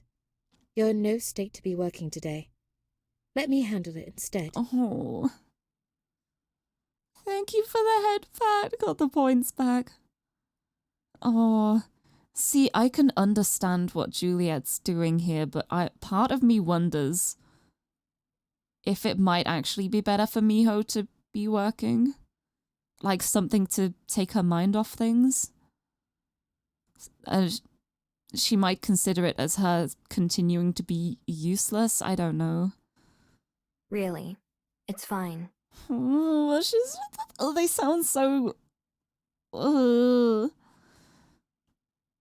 My heart hurts. A patron starts to approach the counter, a couple books in his hand. I start to reach for them, but Juliet stands up, blocking me off. Good morning. All set to check out? Oh. I let my hand fall to my side. The person checking out books looks a little confused, but settles on talking to Juliet instead of me. Fine then, if she wants to, she can do it. She has that same practiced tone of voice when it comes to helping a stranger that Aspen does. Aspen calls it her customer service voice. To me, it's the same as how I'd sound when trying to deceive someone or get something out of them. The only difference is, I'm not sure I could pull mine off now like she can. Then again, it seems like Juliet must have always been good at hiding her feelings. That's true. Oh. Wordlessly, I turn around and step out from behind the desk, passing by the guest on my way out the door. From the corner of my eye, I can see Juliet watching me as I go, even as she deftly handles the checkout. Do I have a streamer voice and an off-stream voice? I think my voice off-stream is basically the same as my stream voice. Like, I think if you ask Xander, he'd probably say I speak the same way. Yeah, it is a bit heavy-handed, but I can totally understand, like, she probably thinks she's doing this to help Miho and, like, give her time to grieve, but I think Miho would do better, like, having a distraction, having something to take her mind off things so, like, she feels like she has a sense of purpose. Because a lot of her emotions at the moment are based around her feeling like she's stupid, like she should have figured this out, like she's useless, like she's rubbish, like she can't do anything. So I think giving her something that she could do in this kind of situation would probably be good for her, because it would help her realize, like, that she can do something. I don't know if I'm just, like, projecting here, because I know that's what I would like. Like, if I was in this kind of situation, I would need something to take my mind off it. If I was just left to my own devices, like, it's happened before. Like, if I'm in a bad situation or something bad has happened, if I'm left on my own, I will dwell. I will just dwell on it and I will get more and more miserable and I end up like digging the hole even deeper. I need things to like take my mind off it and distract myself. Otherwise it just kind of becomes a big old ball of awfulness. Oh. From the corner of my eye, I can see Juliet watching me as I go, even as she deftly handles the checkout. Oh. The fresh air is an instant relief, and I gulp it in as I stretch out my arms, just basking in the sun for a moment. I start walking to the Bell House because I need to see Aspen before it gets too late. Fortunately, we had a late breakfast yesterday, so I have a bit more leeway than usual.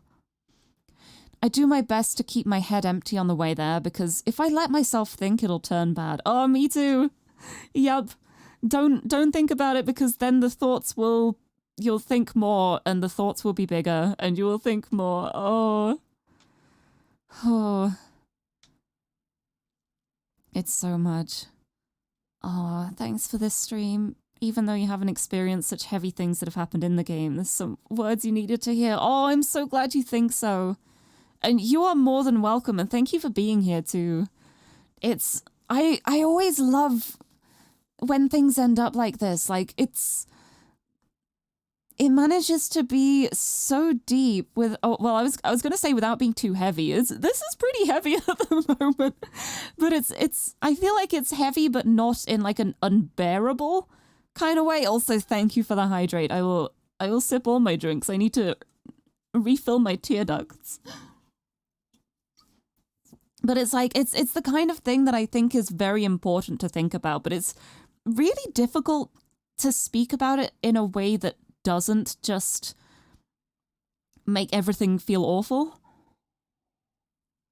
If that makes sense. I feel like I'm wording it terribly, but it's very difficult to get the balance between actually doing things seriously and thinking deeply without making it so heavy that you're just like, oh, I need to leave now. I can't deal with this. I'm out of here. I feel like this game handles it so well. Like, the writing in this so far has just been, chef's kiss. So well done. But thank you for the head pats too. I appreciate all the head pats. Apply beverage to tear ducts. Now my tears are monster flavored. Bad idea, canon eye. It's like, instructions unclear.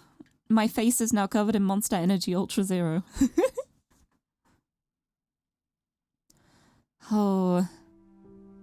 A quiet moment. Oh.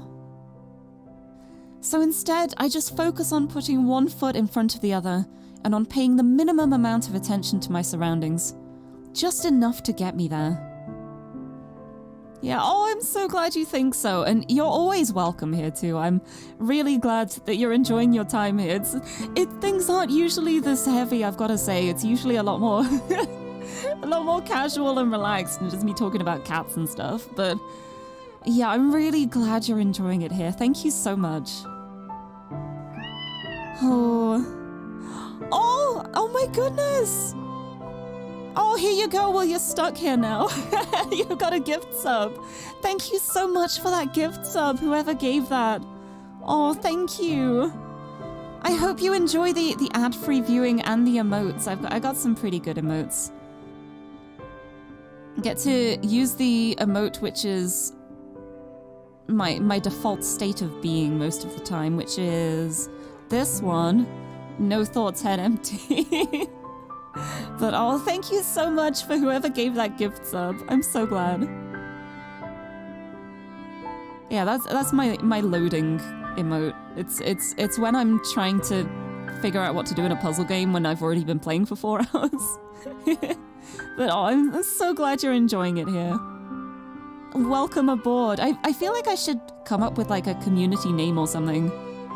But my brain just goes blank. I'm just like, lads. No, it's not gonna be lads. Oh, it could be the comfy crew, maybe. Comfy cat crew, maybe. I don't know. Just comfy lads. That's one of the most cursed things I've come up with. It's not gonna be comfy lads. But yeah, thank you so much, and thank you so much everyone for being here too. I love this. Oh, lyrics. Oh, that's cute. That's cute. I like that. Oh. All right, into the Bell House.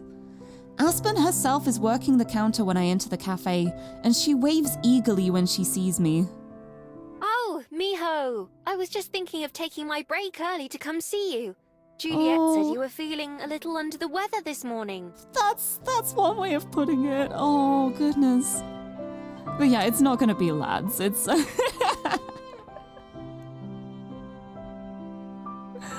Oh, I only said it because I'm British, and I was like, hee hee, funny joke. Let's call ourselves the Cheeky Nando's crew. No, I'm not doing that either. But yeah, community names seem to be better when you don't try to force the name and it just kind of comes up organically. Yeah, that's what I think of too. I don't want to like try and force a name on things when it doesn't feel right, because then I feel like it would just be like a little bit awkward. But I've mostly just been like, hey everyone. Hey you lot. The cool people. The cool chat. Yeah, oh, Aspen. I make my way up to the register, staring blankly at the menu. I could actually read some of it if I tried, but I'm not. Understandable. Don't try and read, it's fine. I can see what she means. Are you all right? No thoughts, head empty. No thinking here. It's fine. We don't need to think here. I shrug. Yeah, I'm fine. I'm fine. Let me get, That is not the voice of someone who's fine. The names of the different drinks that I like all swirl around in my head, but somehow picking one feels like an impossible challenge. I wasn't actually planning to stay or get something to drink. I just started ordering out of habit. whatever you recommend. Oh, Miho. Frowning, Aspen taps something into the machine. I reach for my wallet, but she waves a hand to stop me. It's on me. Go sit down and I'll bring you something soon. Oh, I wonder if it's gonna be a fairy kiss chiller. Thanks. Leaving her to that, I trudge to a booth and sit down, resting my head on my arms and closing my eyes. I could have just come inside and left again as soon as Aspen saw me, but I know that I wouldn't feel any better anywhere else I could choose to go. At least this way I get a free drink out of it. I don't open my eyes again until I hear the sound of Aspen setting a cup down in front of me before taking a seat herself. Maury, hello! Thank you for the confetti. Welcome. Welcome to Big Emotions time. This is an emotional stream. I was not expecting things to get this emotional, but it's been a very stream. But hello, how's it going? How are you doing? I hope you are having a lovely day. I hope you're having a lovely Maury day. But thank you so much for stopping in. How's it going? Continuing frequent head pats until things are less sad. Thank you. I appreciate the head pats. They're good head pats. Don't worry, I'm not saying anything, but I hope you're doing well. I hope you've had a nice Christmas as well.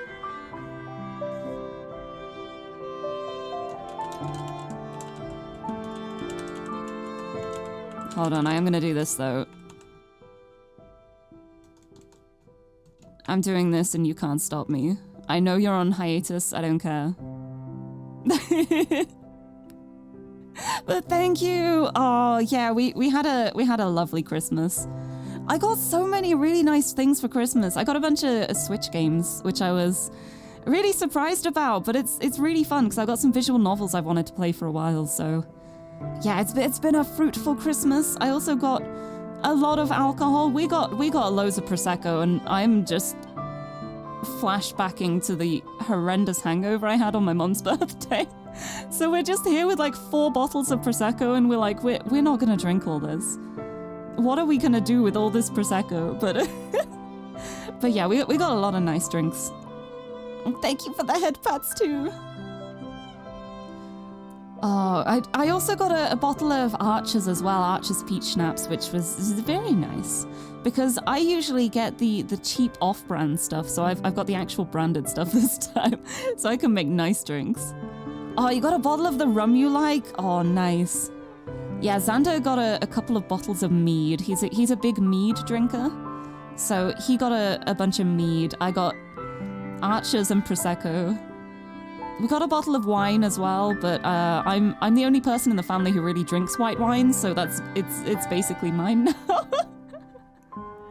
But yeah, he actually shared his mead with me as well. I had a glass of his mead, and it was so nice. It was so smooth. Really, really nice mead. But yeah, he actually he has a drinking horn that he drinks the mead out of as well. Just like, I feel like anyone who knows of Xander would not be surprised by the fact that he drinks mead out of a drinking horn. But it's so funny because every time he does, he doesn't have like a stand or anything to put the mead, put the horn on. So like once he fills that horn, he is committed, then he's got to drink it all. He can't put it down.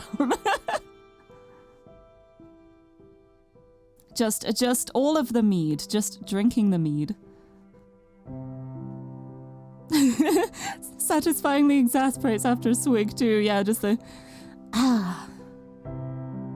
sip, sip, sip. Nice.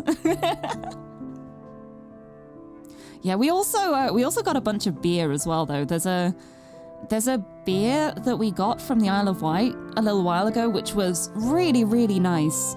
And so as part of the Christmas present for both of us, we've got a bunch of beer between the two of us as well, which is really, really nice. And it's gonna take us a while to get through because it's the kind of beer where it tastes so good we don't want to just chug it, so we like savor it, so it's gonna last a while, and then we just get cheap beer for afterwards. Just enjoy the taste, and then if we want more drinks, just get some like Heineken or something. But yeah, I've got way more alcohol than I'm gonna drink in quite a while, so it's good. I'm set for a while. I don't open my eyes again until I hear the sound of Aspen setting a cup down in front of me before taking a seat herself. Thanks. Again. No. Luckily, it just gets better with age, it's true. It's very true. There's no rush to drink it all. It just means it'll last longer. Honestly, I'm pretty bad with alcohol usually.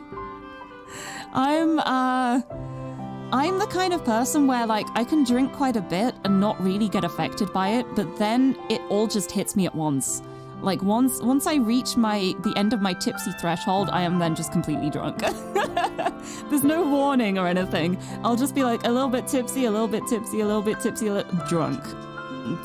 Just that one drink will like tip me over. But I've gotten good at recognizing what's too much. The only hangover I've had recently was at my mum's birthday, and that was because I was just awkwardly sat and I had nothing to do but drink, and there was drinks in front of me, so I just like kept drinking them. It was only afterwards that I was like, I should not have been doing that. I should have gotten a glass of water. Oh, you're called Jack, so you liking rum puts you in a Captain Jack kind of role. That's so good. That's great. We got the rum for Captain Jack. Just need the coat. Honestly, that would be such a cool coat to have as well. Get a full-on pirate coat. With all the little bits to go with it as well. That would be cool. Sitting up, I have a taste of whatever it is Aspen brought me. It's scalding hot and bitter. What's in this? Coffee? Coffee! Hey! What else? Coffee. Espresso? You look like you need it. Ah, I see. Gingerly, I take another sip, bracing myself against the heat this time. One of your recipes? No, an espresso is a staple, mijo. No, I don't know who invented it, but it's been my go-to for years when I need a pick-me-up. Don't you feel more awake now? Oh, Aspen, you're leading her down the route of caffeine. Oh, the aftertaste lingers in my mouth, but I drink some more anyway. Unfortunately. Oh, mijo. Also, what, good news? You're no longer quarantined in your room. Heck yes! Oh, I'm so glad to hear it. I hope you're feeling okay.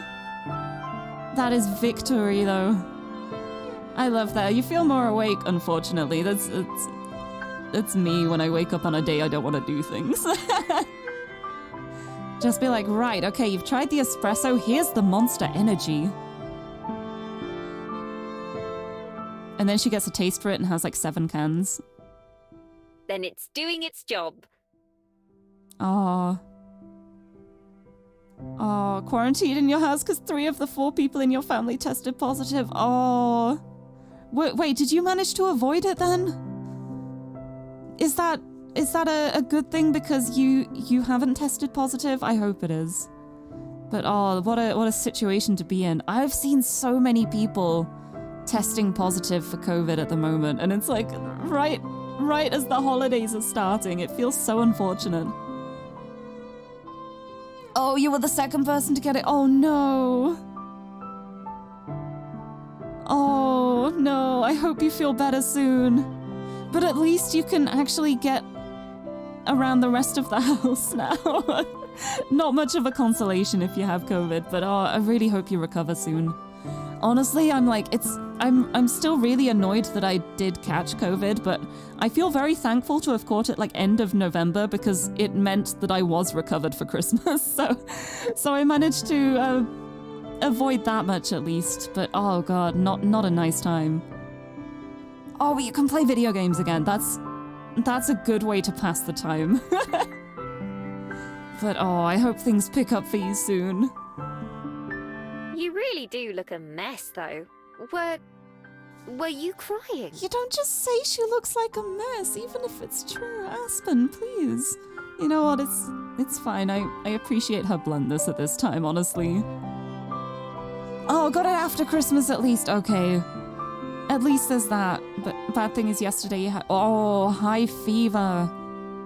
Oof. Hopefully the symptoms don't hit you too hard. I really hope you feel better soon. I didn't actually take my temperature when I had COVID, but I feel like mine was probably horrific because I did not have a good time of it.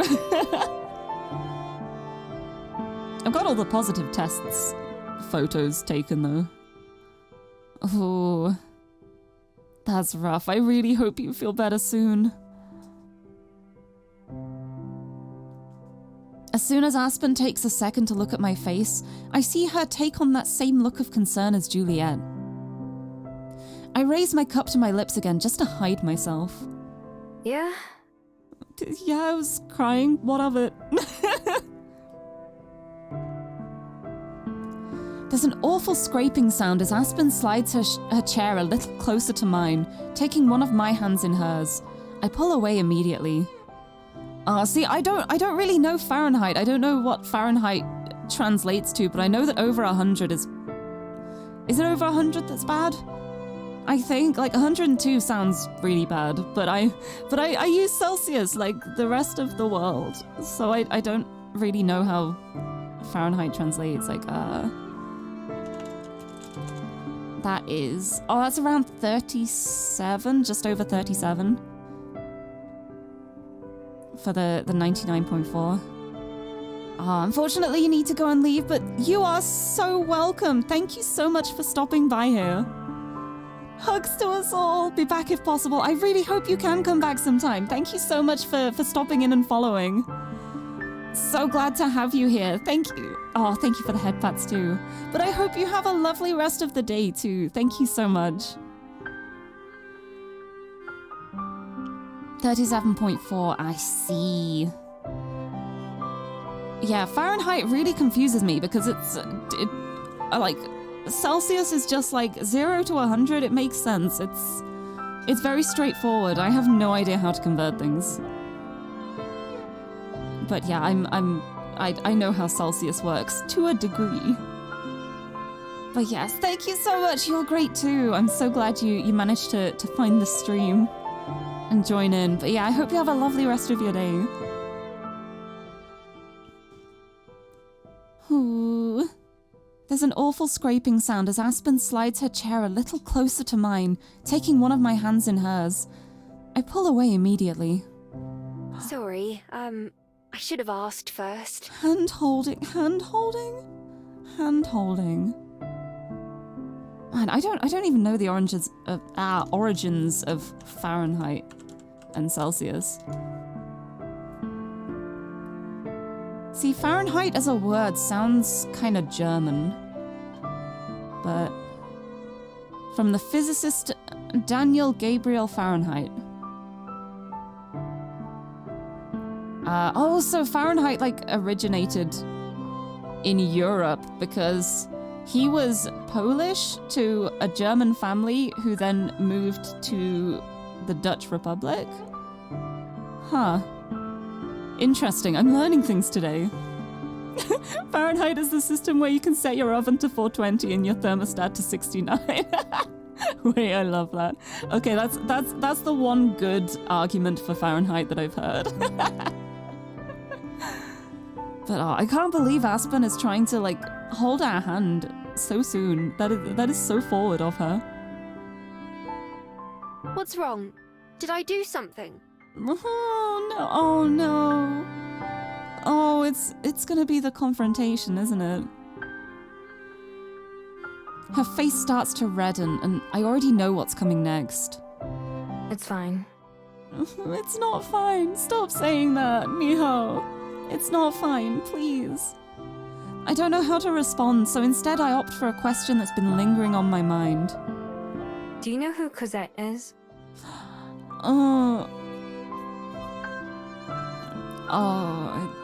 Cosette?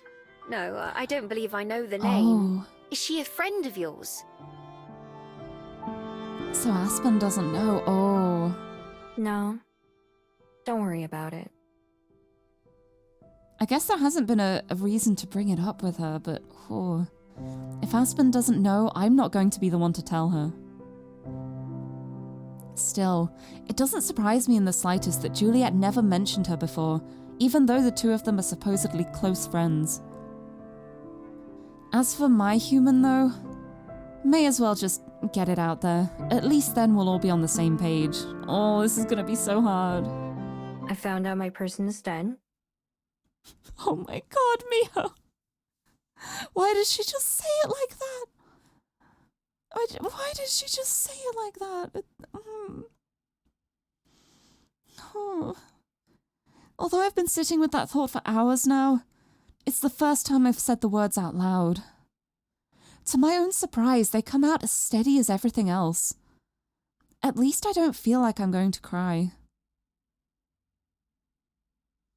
Not a pilgrim called Spooky, welcome to the stream. I broke up with my long-term girlfriend. She only had 4 toes on her foot and I'm lactose intolerant. That's a terrible joke. That is so bad. I love it. Welcome to the stream.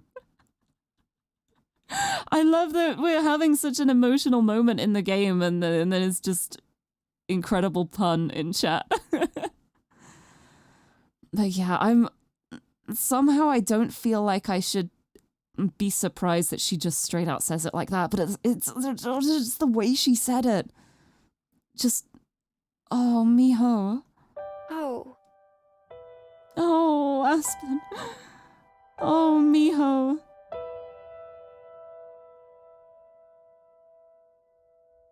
Finally, I glance at Aspen herself. Just like Juliet, I can see her eyes widen and mouth drop as she tries to think of something more to say. See, I don't think that would count as a longest country name, because it's not actually a country, it's a collective. It's a collective of different countries. But that's an interesting fact, though. But yeah, I'm pretty sure it wouldn't count because, like, even the United Kingdom isn't a country. It's a collective. It's a group of countries. The countries are England, Wales, Scotland, and Northern Ireland. And then the Republic of Ireland is not part of the UK as well, even though the island with an S that it's on is attached to Northern Ireland with an R. Oh. Finally, I glance at Aspen herself. Just like Juliet, I can see her eyes widen and mouth drop as she tries to think of something more to say. And you knew, didn't you? Oh no, don't say it like that. She's saying it so accusingly. Thank you for the head pat. Oh, former Yugoslavian Republic of Macedonia. Oh.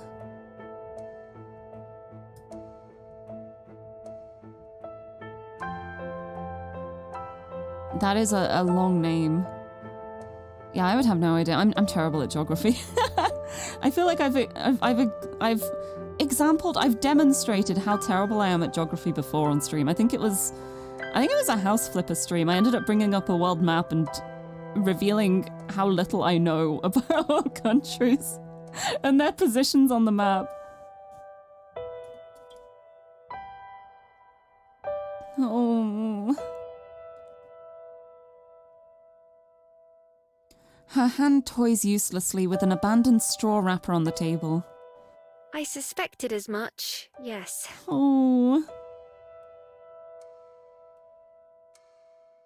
I sigh, not surprised at all. I don't even have the energy to be that upset compared to when I was dealing with Juliet. I think she's just tired now, honestly. And honestly understandable. I'm sorry, Oh. It's okay. Juliet already said it. Oh. Well, I'm saying Miho. it too. I'm sorry. It seems you probably didn't find out in the best way. Not that there is a best way. Yeah, there really isn't a best way for something like this. There is absolutely not a best way to let someone know that. Oh. That was why we were afraid to tell you. We didn't know how. Actually, I'm just going to stop talking. That's fair. That's probably a good idea, Aspen. Really? It's fine. Stop saying it's fine! Miho, it's not fine. Please be stopping saying it's fine. That was really grammatically incorrect. I cut her off flatly before she can start over-apologizing. Being apologized to makes me uncomfortable, like an itch I can't scratch. Putting my chin in my hands, I look out the window to the sunny day outside. It's as nice as it ever is here. I just wish you would have told me. No. Yeah, please stop saying it fine. Please. Aww. In our reflection, I see Aspen nod. If it makes you feel any better, we were going to soon. Oh. We'd already decided, but not on how. I'm gonna throw a little party, just like set off some party poppers and then just be like, your person is dead. Because then she couldn't be upset because there'd be distractions, right? No, that's awful. I wish I hadn't said that. That's horrible. There's a little banner. Be like, sorry about your dead person. A condolences card. Oh, Miho. Miho. I assume Juliet told you. Kind of. More or less, yeah. She said something that made me figure it out. Oh. I see. Both of them just accepted my being upset so easily. Neither of them tried to argue or anything, just apologized. I'm not sure how I feel about that. Just like I'm not sure if Aspen's words make me feel better or not. Honestly, it's the kind of situation where it's normal to not feel better immediately, but I'm just kind of, I don't know. I was gonna say I'm glad she doesn't seem to be as angry anymore, but she is just like flat now. She's speaking like she's dead inside, and I really don't want her to be like that. Please, just think of all those happy emotions. Please be happy. Oh, thank you for the head pat. But also, I have to ask what I'm getting out of doing this to myself, and to her, and to Juliet. Sitting here silently, stewing in my emotions. What felt like burning rage last night now feels less explosive. Yeah, it's definitely like I'm fine. I'm clearly not, but I'm gonna keep saying I'm fine, that kind of mood. She's definitely struggling. Oh, thank you for the hydrate too. Replenish the tears. I will. I will replenish. I will keep sipping. She is struggling at the moment. I'm still hopeful for her. I don't think I'm really glad she hasn't just given up entirely. I was kind of worried with the blanket situation that it might be like that, but she definitely isn't just like rolling over and ceasing to exist. So that's a good sign at least. But it's such a difficult situation to be in anyway. It's understandable that she's finding it difficult. Oh, thank you for the head pat. 250 head pats you can redeem. Oh, I feel like I need every single one. I mean, thank you so much though. Thank you for the redeems. I do wish they'd been more honest with me, but they were both just trying to be nice. It's not like I haven't done the things they were afraid of before, like run away. When that's the case, is it really okay to still be upset with them? Oh, understanding.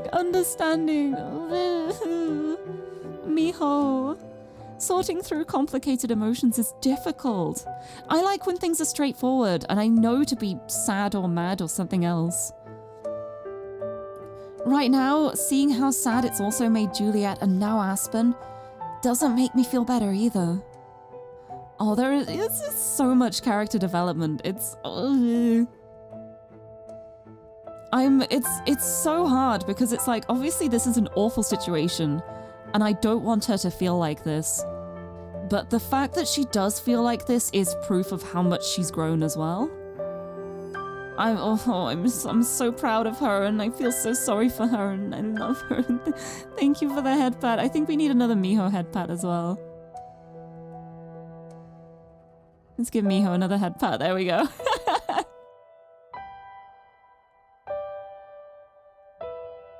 And then we'll give Aspen a head pat as well for good measure. I think they need it at the moment. Oh. If nothing else, I should at least tell them how I feel, or try to. Oh, it's gonna be so hard to try and describe emotions like this. Like, even for people who've experienced it before, it is really hard talking about emotions. Miho. Closing my eyes for a beat, I make my first real decision since leaving for Cosette's grave with Juliet yesterday. Are you busy tonight? I want to talk with you and Juliet. Together. Oh, wow. She startles at the sound of my voice. I guess she didn't expect me to say anything else. I'll be there. Just tell me when. Oh. I don't know yet. I have to ask Juliet, but I'll have her let you know. Oh, this feels important. Okay, that works for me. Oh, Miho. I stand up slowly and Aspen does the same. I can tell from the way she's still fidgety and nervous, though, that something's bothering her. There's a tiny pop as she snaps the paper straw wrapper in half. Can you tell me one thing, though? Are you leaving? Oh. She's really worried about that, isn't she? I feel a bit more confident about one thing as I shake my head. No. I won't go anywhere. Oh, I'm so glad. Oh, at least there's that much. It would be so easy to run away from this situation, but I am so proud that she's not. I feel so proud of this little fox. I'm just. Oh, she's doing her best. She's just doing her best. I love her. Oh boy! Oh boy! Oh boy, I think it's time. What time is it? Oh, it's already past. It's okay. We've probably got time for this, maybe. I'm scared. I'm scared. Yeah, I think like if it had been like a month or so, she probably would have just run away. So I'm really proud of the fact that she didn't even consider running away. She didn't even think about it. It would have been so easy for that to have been her first thought, but it wasn't. She didn't instinctively want to run away, and I feel like that says a lot about her growth. The fact that she didn't consider it as the first option. All right, here we go. After getting back to the library, I made the same request to Juliet about being able to talk together. Not only did she agree, she suggested that we go somewhere else, just for a change of pace. We shared a quiet taxi ride up to the Botanic Garden, not far from Cosette's grave. Neither of us tried to talk, which suited me fine. I spent the whole ride trying to think about what I wanted to say. I imagine Juliet did the same thing. Yeah, the fact that she was just so confident saying, no, I'm not going anywhere. I'm just...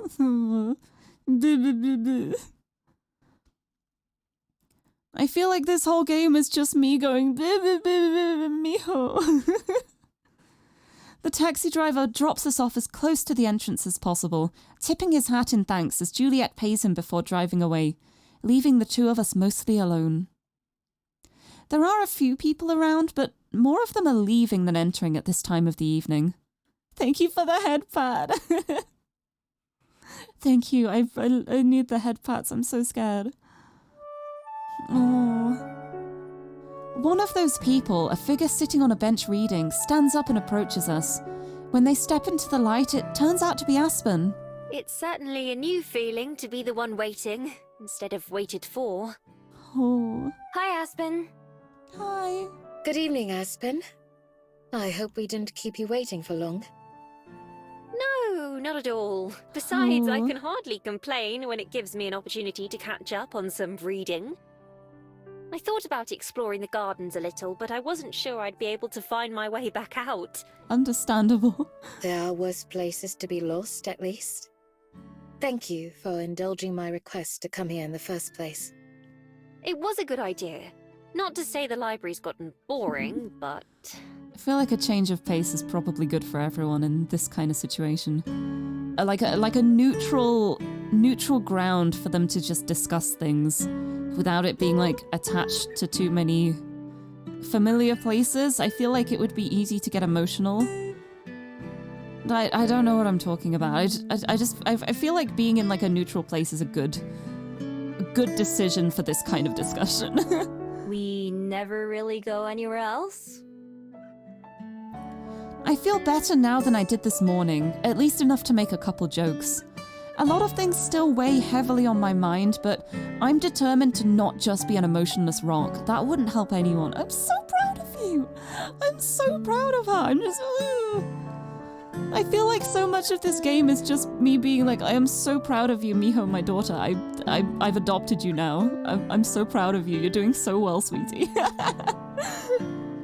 Precisely. I've never been here before either, so I'm eager to see the gardens. Oh, I love them. It's been a while since I've been here myself, but I believe I remember a nice spot I used to visit with. Also, I don't think there's going to be Fishing Dad this stream. This is a very plot-heavy stream. This is with emphasis on the heavy. But hopefully next time, there's definitely more of Fishing Dad to come. We are not done with his story yet. But yeah, this is big moments. Oh, I think I know where we're going. Instead of finishing her sentence, Juliet simply begins walking. Her cane makes a steady click-click sound as it taps against the stone path. Aspen reads off some of the signs that we pass by, signs which I, of course, have never given a second glance to. Stonebridge Gully. That sounds rather poetic. Perhaps I'll use it in a story sometime. That sounds really nice.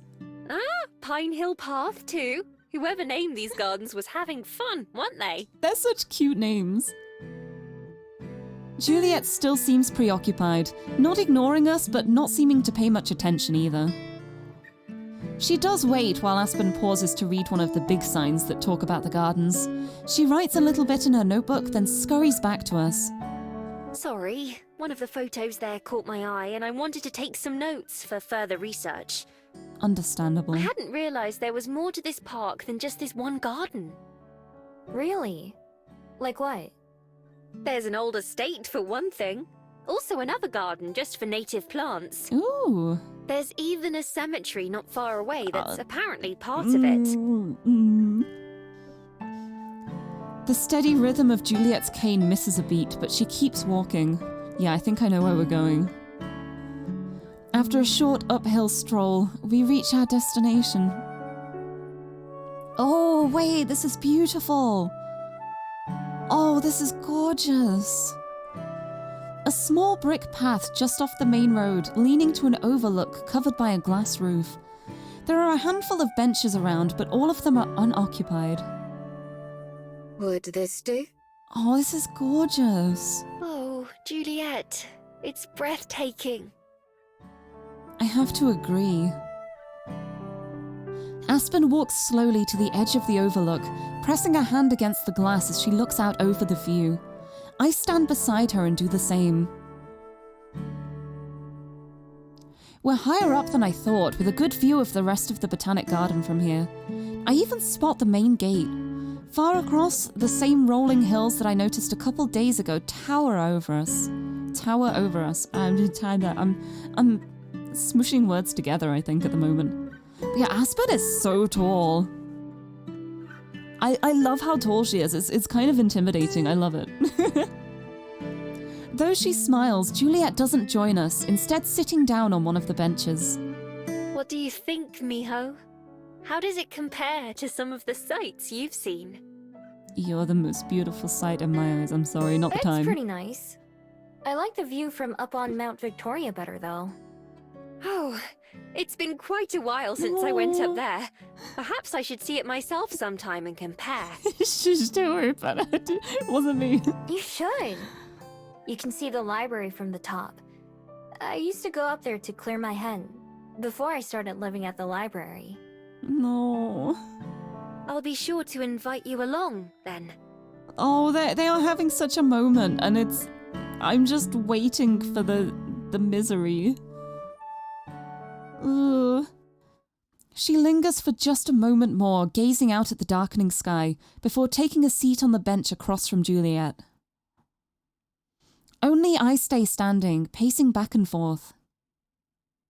Despite the pleasant chatter just a moment ago, now that we're all here and settled, both Aspen and Juliet sit quietly but expectantly, waiting for me to speak first. Since I was the one who asked them to come here, it falls to me to start the conversation. But where to even begin? I've been thinking about that all day, and I've decided that maybe I should just start at the beginning. The very beginning.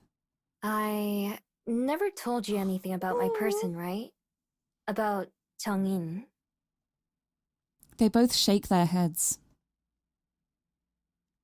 Taking a deep breath and clearing my throat, I close my eyes and cast my mind back to the forest all those years ago.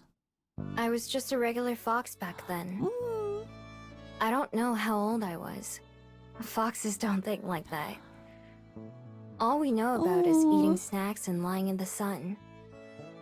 That was all I really did, all day long. No hobbies or jobs or responsibilities. Just existing. Oh. I knew what humans were in the same way I knew what leopards and bears were. Big and scary and something to avoid. It was rare to see one in the forest, but it happened. I didn't expect this to be voiced. This is amazing. Most of the time, they were noisy enough that you could hear them coming from far away and hide. That was the first thing that was different about my person, Changin. I was taking a nap in one of my favorite spots, an old log that had fallen over. Changin came all the way over and sat down before they woke me up. And when they did, I panicked. I ran and hid as fast as I could. I think they were surprised too. They didn't try to catch me or stop me. Instead, they kept their distance and tossed me a little bit of the meat they were eating. I didn't trust them and didn't know why they were sharing, but it smelled pretty good. Oh. So I grabbed the food and ran away. And eventually they left. Perfect way to gain trust with anyone. Give food. It works. When I went back to my log the next day, Tongin showed up again too. Oh. I ran away again, but they still didn't chase me and let me come back on my own. We did the same thing the next day, and the next day, and the next. Oh, thank you for the head pat. Then, one day, I was in a new part of the forest. I liked wandering around even as a fox. I wasn't paying attention to where I was going, when suddenly, it felt like my leg was on fire. Oh, no. I didn't know what it was at the time, but I'd walked right into a trap that a hunter left. Oh, Miho. I couldn't move as much as I tried, and it's still the scariest thing that ever happened to me. I was sure I was gonna die. Finally, Tongin showed up. At first, I thought they were there to finish me off. Instead, they were worried for me. They knelt down and got my foot out of the trap, and then wrapped it with a part of their shirt to stop it from bleeding. That was when I finally figured out they weren't going to hurt me. Oh. I kept going to the grove to see them, and they kept being there. I let them get close enough to touch me after that. Still, they didn't do it much. It was only to check on my leg and make sure it was healing okay. What a good person. One day I went, and they were waiting like always, but they brought a lot more food than usual. And they gave it all to me, hardly eating anything themselves. After I was finished, we sat together for a while. They sat on my log, and I laid in the grass nearby. Finally, they got up like usual and set two things on the ground. One was a bag of food, the same as they had just given me. The other was a little paper scroll. They patted me on the head for the first and only time. Aww. Then, they left our grove. At the time, I didn't think that day was anything special, other than the extra snacks. But it was the last time I'd ever see them. Oh. When I came back the next day, they weren't there. I waited, just in case they were late, but they never showed up. The scroll they left and some of the food were still there. Other animals had taken a lot of the food, but they didn't want the paper.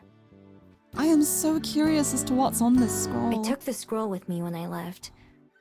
I didn't know what it was, but it was theirs, so it had to be important. My only option was to carry it in my mouth. I went back again the next day, expecting them to show up, but they never did. I don't know how many more days it took before I realized they weren't coming back. Oh, Miho. Once I did, it was all I could think about. I kept looking for them, but I couldn't find them, as much as I wanted to. I didn't even know why I wanted to see them so badly. Just that I did. While I was thinking about that, I started to choke. Oh. Something came out of nowhere and was stuck in my throat. Finally, I coughed it up. A bead. I'd never seen it before, and definitely never swallowed it. I left it and went back to my den, but it was waiting for me there too. No matter where I went, it was always waiting. So finally, I touched it with my nose. Everything after that happened so fast. 1 second I was there, just a normal fox. The next, I was in this new form. Wow. Not sure how or why. Some things came to me naturally, like using my new body and walking on 2 feet, and even how to turn back into a fox. So it just happened that suddenly then? Is it just like the moment a fox has emotions for a person, they become a gumiho? I don't know what like the mythology or the legends are. But just that. But I still thought like an animal and acted like one. I didn't know any words that I could even think with. I had to learn those and all kinds of other human behaviors the hard way after getting chased away from villages and strangers that I met. Over time, I learned how to hide and blend in, and steal, and just how to survive. How to put on pants. I followed Jungin's scent all the way to the ocean. Oh. I'd never seen so much water, not even close. I had no idea how huge it was. I boarded a ship like Jungin had, not knowing that it would take me somewhere different than the one they took. And I've been looking for them ever since. Oh, Miho. Wow. When I open my eyes again, they're heavy with tears, but this time I don't try to hide them. I didn't mean to talk for so long, but once I started remembering, everything else just came naturally. World-traveling fox, I know. To think it started by accident as well. Oh, Miho. I love her. Turning to face Aspen and Juliet, I see that they're crying too. Oh, Miho. They sound like they were a wonderful person. I can see why you never stopped searching for them. They were truly special, weren't they? They were so special. What a good person. Also, thank you for the lurk, Riddler. I hope you have delicious food. Please be fed. Thank you. Oh, thank you for the head pat too. But yes, I hope you have a lovely dinner. Thank you for sticking around. Yeah. Yeah, they really were. They were such a good person. Remembering how their hand felt on my head and the softness of their touch as they inspected my leg, those thoughts hurt as much as the hunter's trap did. But also, they make me smile too. I've often worried that they might have forgotten me, but I don't think they did. They only knew me as a fox before I had any magic, so their memories should have stayed intact. Those days weren't long, but they were special. To me, and I hope to Jungin as well. And so I don't want to let them become painful memories. I want to smile when I think about them. Anyway, Oh, I'm sorry for getting so mad at you yesterday, Juliet. oh. And for how I acted this morning with you, Aspen. I know that you both just wanted to keep me from getting hurt. But that's another thing, too. It feels like you're always looking after me, or taking care of me. She wants to be a strong, independent fox. There are lots of things I'm still learning, but I'm not weak. Oh, Miho. I've taken care of myself for a long time, you know? It's okay to be looked after sometimes. So, It's not a sign of weakness. I don't want it to be like that anymore. Accepting help isn't a sign of weakness, I think, but it can be a tricky balance to be like, to be helped and to be coddled. I feel like you've got to have like some boundaries at least, but it's, I want you to be honest with me from now on. Both of you. Yes! Even if it's something that would make me sad or angry. Yes, Miho, I'm so proud. I'm so proud of this fox. I promise that I won't run away without saying anything. I won't just disappear no matter what happens. And I believe her with that as well. Like, Because oh, if we're really friends, then we should trust each other, right? oh, That's one of the things I've learned. the title theme. Oh, the title theme. Oh, I love them. Also, Dream, hello, nice to see you. Isn't it gorgeous? This game is so beautiful, and I'm feeling so many emotions at the moment. This game is gorgeous. It's so good. It's ripping out my heart and then putting it back and giving it a gentle pat and making it feel better. Thank you for the hydrate too and the posture check. And a big stretch and a sip of my water. I need to replenish the tears, the emotions. But hello, I hope you're doing well. How's it going? Nice to see you. I hope you've had a nice holiday season. Man, I can't believe it's already the 27th. I'm ready for the new year, maybe. I don't think I'm ready, actually. I'm not ready at all. Oh, I love this game. I love this game. Oh. Having said everything I wanted to, I finally sit down, taking a spot between the two of them. Just like at breakfast every morning. He's so cute. For a second, the three of us sit there quietly. Then Juliet begins to speak. I hear what you say, Miho. And I agree. Oh. You're not the only one still learning things, you know? I have a long way to go too. For years, I felt it for the best to remain open, but guarded. If I maintained a comfortable distance, even from those I call my dearest friends, then I would be protecting myself. We are breaking down so many walls at the moment, aren't we? By never getting to know anyone too well, by withholding any meaningful details of my life, I thought to avoid the pain of loss again. Oh, Juliet. But all I've done is keep myself from experiencing that Oh. joy of companionship again, while even causing hurt to others. This game really is just me going. Oh, it's. Oh, my heart. Oh, look at them. I'm not too experienced when it comes to being honest to myself. Or perhaps only honest to a point. It's gonna be a learning experience.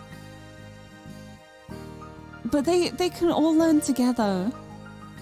They're not alone in the learning. It's gonna be a tough time. Communication is always hard. Even when you think you've got the communication side down, there is always gonna be something where you're then just like, well, I don't know how to confront this. I don't know what to say here. I'm a terrible person for not knowing what to say and just not saying anything at all. It's the kind of thing I definitely need to work on. But yeah, communication is so difficult. It's definitely something I've gotten better at as I've gotten older. Like, I've gotten better at actually, like, saying when I'm not comfortable with things and, like, setting boundaries.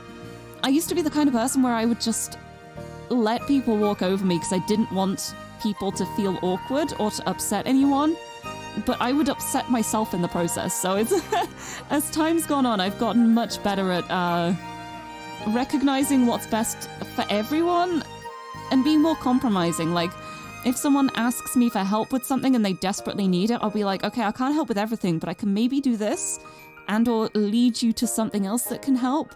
Whereas before I would just be like, okay, I will help you with this at the detriment of my own health. It's always tricky, and I feel like it always stays tricky too, but it is so important, especially with people you care about. Like, communication is so important, and it's so hard. And it never really gets much easier, but it's so important. But yeah, honesty is great.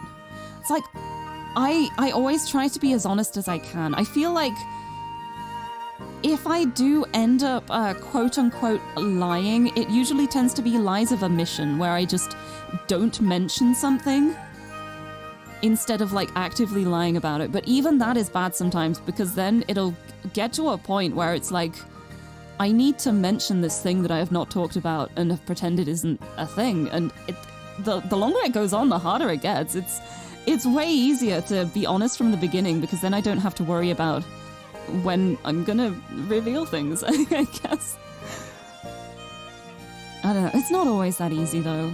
And I feel like, especially when people's feelings and emotions are involved, it is so easy to just, like, take the easy way out and not confront things.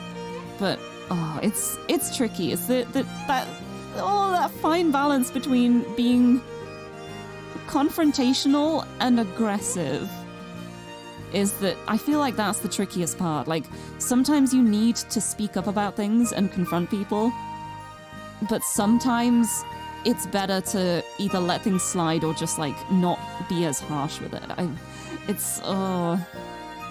Communication. And thank you for the head pats, though. Oh. But you're right, Miho. That isn't how it should be. Yes. From here on out, I'll endeavor to be more open, more real, with both of you. Mm-hmm. Yes. For myself And for you. Communication. Juliet looks in our direction, but in particular at Aspen right now. I think you need to tell her something, Juliet. As such, Yep. Aspen, there's something that I'd like to tell you. There's something that I'd like to tell you. I'm actually a yummy mummy. No, I hate myself for saying that. I'm so sorry. I'm so sorry.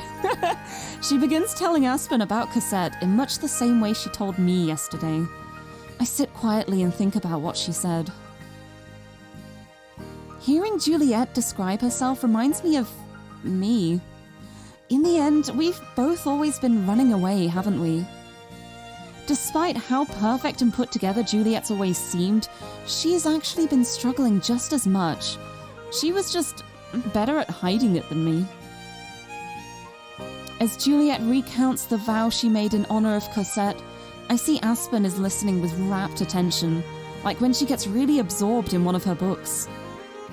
When Juliet finishes her story, both of them have to wipe their eyes. Aspen rummages around in her bag and pulls out a small pack of tissues, offering one to Juliet before noisily blowing her nose and wiping her eyes. I can imagine this so much. I can imagine Juliet just like very quietly, silently crying, like maybe her shoulders are going.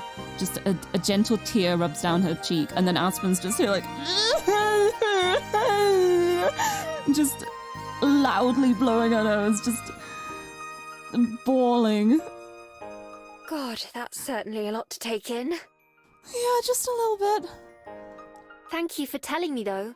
Cosette sounds like she was a wonderful person, Oh. just like Johnine. I wish I could have met her. I love that Aspen has just come along to this day, like just, oh yeah, we all need to have a chat. She's just rolled along looking at the gardens, reading her book, and now both of her companions are just like, let us tell you about our dead people. What a thing for Aspen in this situation. That's a lot to take in. I wish you could have as well. She would have Oh. had endless stories to recount. And I know she would have loved to share them. Yeah, what a day for everyone. As for all the other stuff, first of all, I promise, to both of you, I want us to be truly friends as well. Just friends? Okay. Yeah, it's a lot of emotional baggage. But at least, like, in this situation, it's not like... It's consensual emotional dumping, because they knew they were coming out here to talk about something serious. Like, if this had just happened out of nowhere, I feel like Aspen would... I don't know how she'd deal with it, but at least, like, in this situation, it's expected. Like, we need to talk about serious things. But oh, I love them so much. I love all three of these so much. This game is so good. I love these characters. I don't have anything quite so dramatic in my past, but I certainly know how it feels to be performative. Yes, Ms. Customer Service. Gotta keep the customer service mask on. I can hardly fault you for curating your self-image when I do the same thing. It's kind of funny, actually, and a little scary to hear you talk about Cosette and Zhuangyin. Because, as someone who will one day be past tense, I often wonder about how I'll be remembered when I'm gone. Oh, wow, that's a lot to think about. I don't think you have to worry about that yet, Aspen, please. Not yet, no. Not that I expect that to be any time soon, but still, Oh, I hope that someone speaks of me just as fondly someday. I will. I mean, what? There will be more than enough time for me to worry about that in the future, though. Right now, Aw. I'm glad we had this conversation. Wow. It was worth the near panic attack I had earlier, Oh, no. wondering what would be said tonight. Oh, God, that's true. Oh, wait, I didn't even think about that. I feel like the worst possible thing is when someone says we need to talk and they don't say what it's about. Like, that is like the biggest panic situation for me. I didn't even think about that.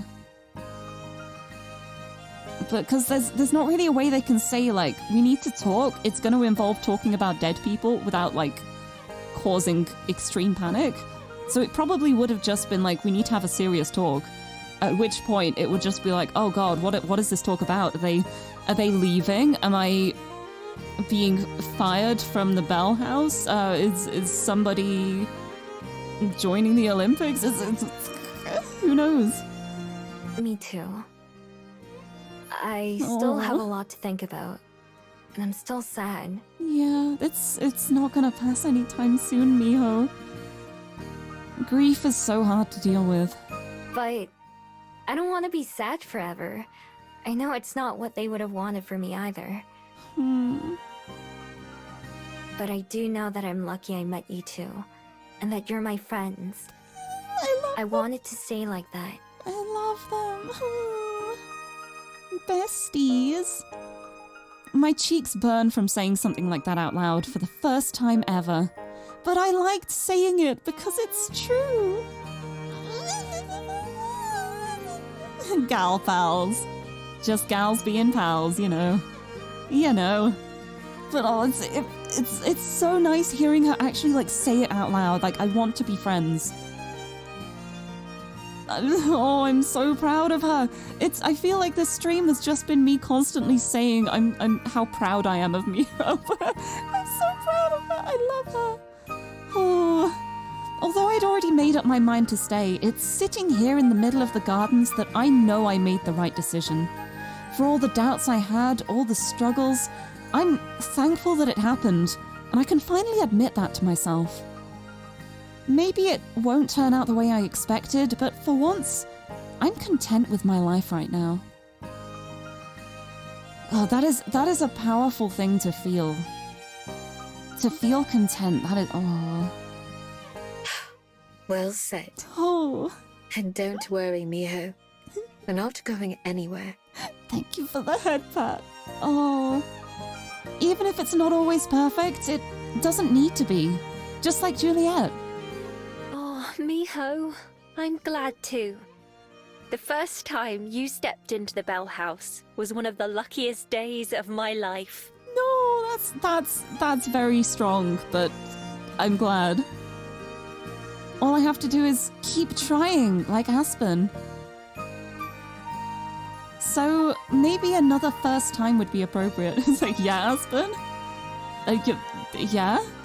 I mean, like, the first time we did enter the Bell House, she was not hiding how she was, like, taking a look at Miho. She was checking her out. And the fact that she's so cagey about what she wrote down about Miho, I'm like, you were totally writing about the cute girl who walked in, weren't you? It's so obvious. And I love them all. I love them. Hopping up from the bench, I grab Aspen's hand and Juliet's hand and pull them to their feet too. Hand holding.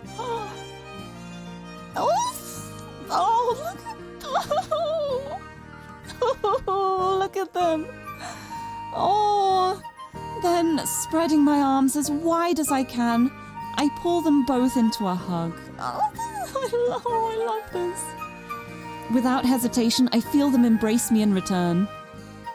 From that first day at the cafe all the way to now, it's chilly out here in the gardens, in the cool evening air, but it's warm in Aspen and Juliet's arms, and I smile to myself, and to them, and to anyone who may be watching.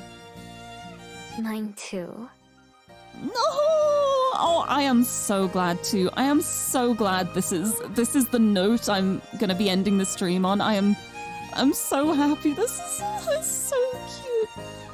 Look at those smiles. Those smiles are so genuine. I love that. Oh, I'm so happy. After spending a bit more time walking around the gardens last night, Juliet and I went back to the library and Aspen took a book. Aspen took a book. My brain is autocorrecting. Oh, Riddler, welcome back. I'm glad you got to see the hug. Oh, I love this. I love this game so much. And Aspen took a book. I keep wanting to say Aspen took a book. I don't know why my mouth is trying to say that so much. Aspen took a bus back to her apartment. Once we got back, I fell asleep almost immediately, my brain finally getting some relief from all of the emotions of the last few days. In the morning, once I go downstairs for breakfast, it's pleasantly familiar. Toast, eggs, and fruit like always, and conversation about books and work and Wellington. Yeah, I think this may be the spot that I'm going to end the stream at.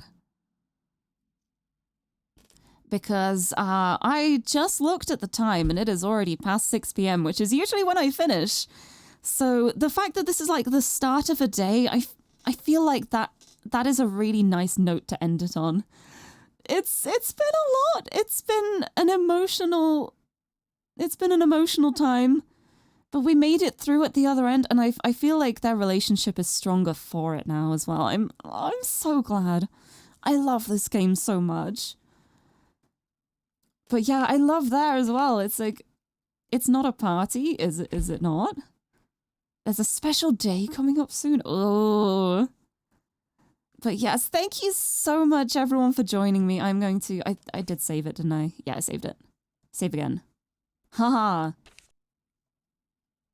We'll go back to the title screen. And oh, I love this game. I am so excited to play more. I'm so happy to be playing this. Please be happy. Oh, wonderful game. Beautiful game, but I think I'm emotioned out now, so I am going to blip. I'm gonna head over to here, and we can find somebody to send a raid onto. Oh, that was incredible though. I love this game so much. I'm so glad I'm playing it.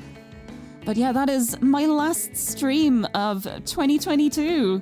I'm going to be going on a break for a week now to go visit friends, and I'm not going to be back till next week, middle of next week. So it's going to be nice to have some time off.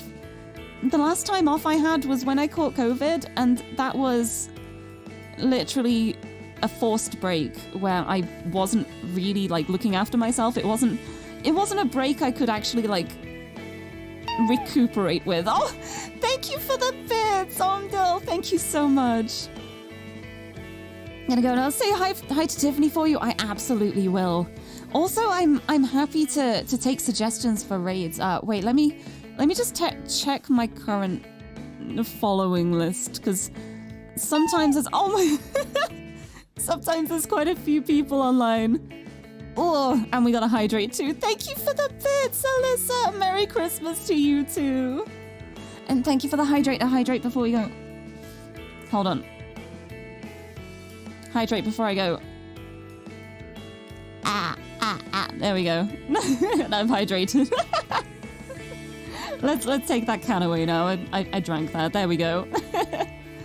But there's so many people online.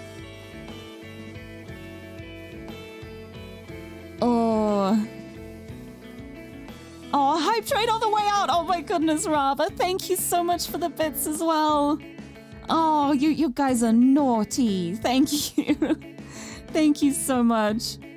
And now all evening I will be buzzed. Honestly, Monster doesn't tend to like wake me up. It tends to just like calm me down, which is not how normal people react to caffeine, but I am weird. But thank you so much everyone for joining me today. This has been a lovely stream. I love it so much. I love that I didn't even finish the chapter today because we got so distracted just talking about love and school classes. But it's so fun. Oh, thank you for the gift sub as well. Oh, thank you. Oh, thank you so much, everyone. I feel like I need to keep talking now until the hype train's up, but thank you all so much. Oh, wait, we can use this opportunity to... I pressed the wrong button. To look at the tree. We can look at the tree one last time, but... Flying Blue Eyes, thank you for the 43 bits. But oh, thank you. Thank you for the sneaky donations. But yes, this is how the tree's looking at the moment. If anyone wants to get any last-minute ornament additions to it, I'm going to be leaving the command on, like, while I'm on holiday, while I'm away from home. Oh my goodness, thank you for the 333 bits, Popo. thank you. Thank you so much, everyone. But yes, I'm going to be leaving the command open so that even when I'm not live, you can still redeem it while I'm away. And then the final tree will be revealed on New Year's Day. That is the only semi-work adjacent thing I plan on doing on my break. It's just gonna be me updating the tree, which isn't really work, it's just a bit of fun. But oh, Brushy, thank you for the ornament redeem. The ditto, yeah, I added a ditto to yours, Amori. I tried to add little drawings for all of them. But yes, what do you do? Yes, just let me know what color ornament you want. Hold on. I just realized the little shelf is a little bit out of the way. Where's my shelf? I need to bring the shelf forward so you can actually see what's on it. Let me just move it to the front a second. This is the shelf of baubles. You can pick which color you would like to be added, and then I will add it to the tree afterwards. And I will also write your name on it and do a little doodle. The doodle is whatever I feel like drawing at the time, so... Yes, I gave you a snowflake. I might actually go back, Flying Blue Ice, and add another snowflake to yours on the other side as well. Okay, you're taking green. Fabulous. I will add it to my list. I'm not going to try and squeeze them on just yet. I'm going to wait until I'm actually finishing it off, and then I will squeeze them all into place. But yes.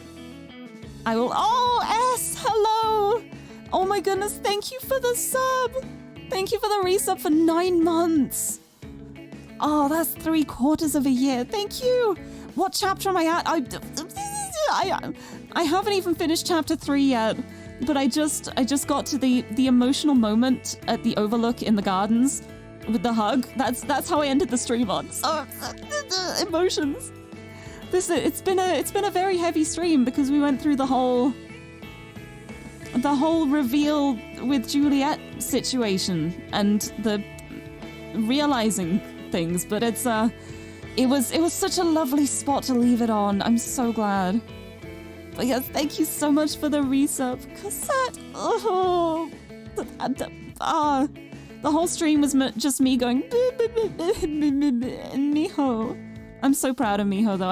I'm so proud of the character development. Like, the growth she's had, and the fact that she didn't just instinctively run away. I'm so proud of her. I'm so proud of this funky little fox. I love her. I love them all so much. But yeah, that's the spot I've left it on for now, and I'm going to be finishing it. I'm going to be continuing it next year. It still feels so bad saying that. I can't believe next year. The writing is so incredible. I was genuinely tearing up for most of it. It's so good. It's so well written. It's such a good game.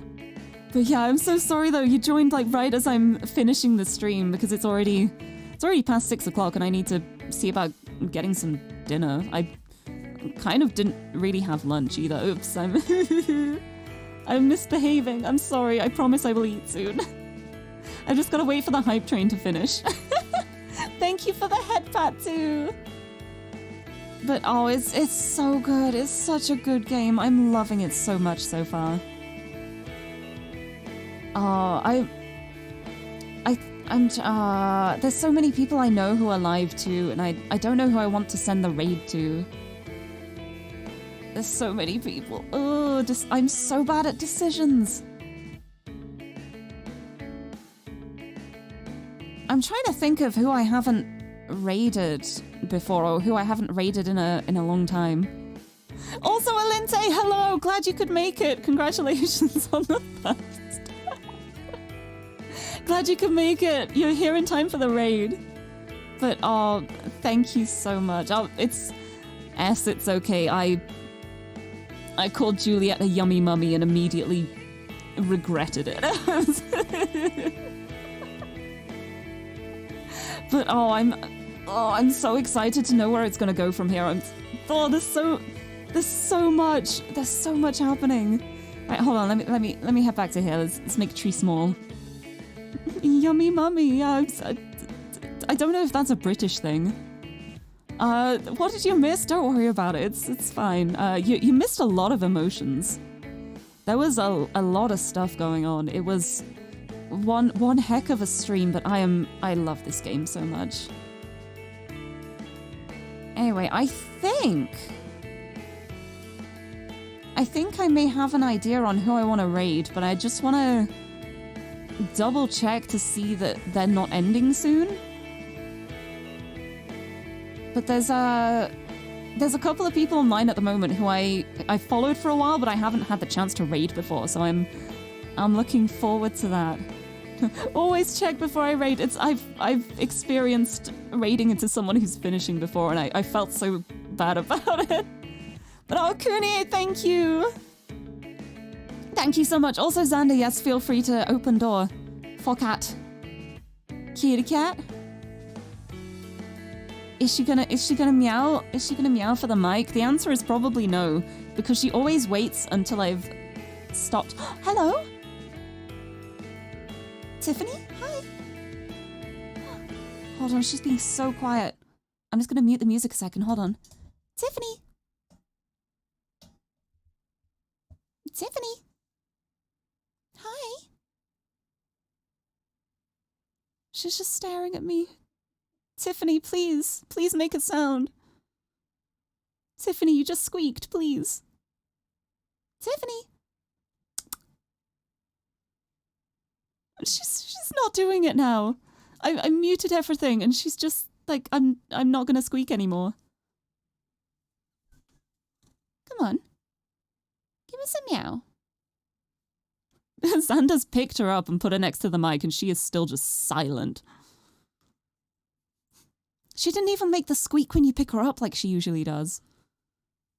I will give her all of the pets either way. She gets all of the love and all of the snuggles. Let's put the music back on. There we go. Yeah, she always knows. She knows when I'm live and she will just wait until the moment when I turn it off and then she starts screaming. She's camera shy. But oh, thank you so much everyone for the hype train too. I was not expecting it. That's so nice. Thank you. Thank you for the head pat too. Oh, you found a cat that looks like Tiffany in Minecraft. Oh, I'm so glad. Did you name her Tiffy too? You get a little name tag and an anvil and name her Tiffy. But I'm so glad. I'm so glad. Thank you. That's all I need. Like anyone sees a black and white cat in Minecraft, please call it after Tiffany, and I will just immediately be like, oh, thank you. Right. Anyway, I am going to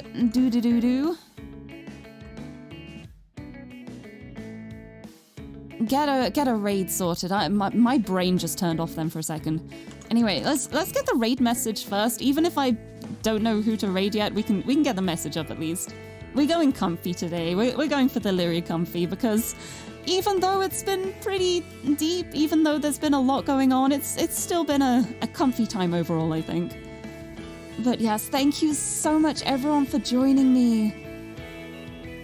I think what I'm gonna do is I'm really bad at making decisions.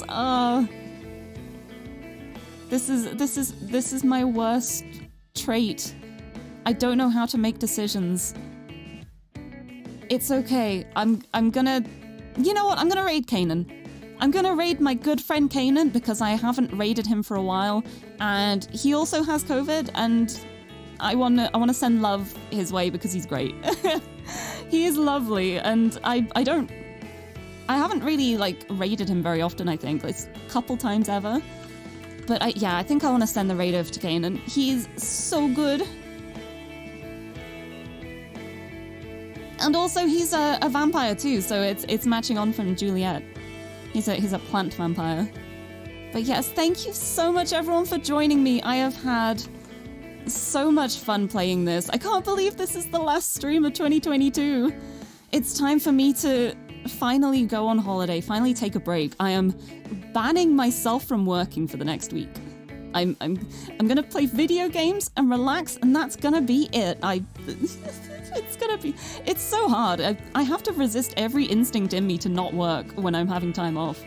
But being away from home is gonna make that easier, I think. Going to visit friends for New Year's. I'm looking forward to it. But yes, that means I will be back next year. I love saying that. It's so over the top.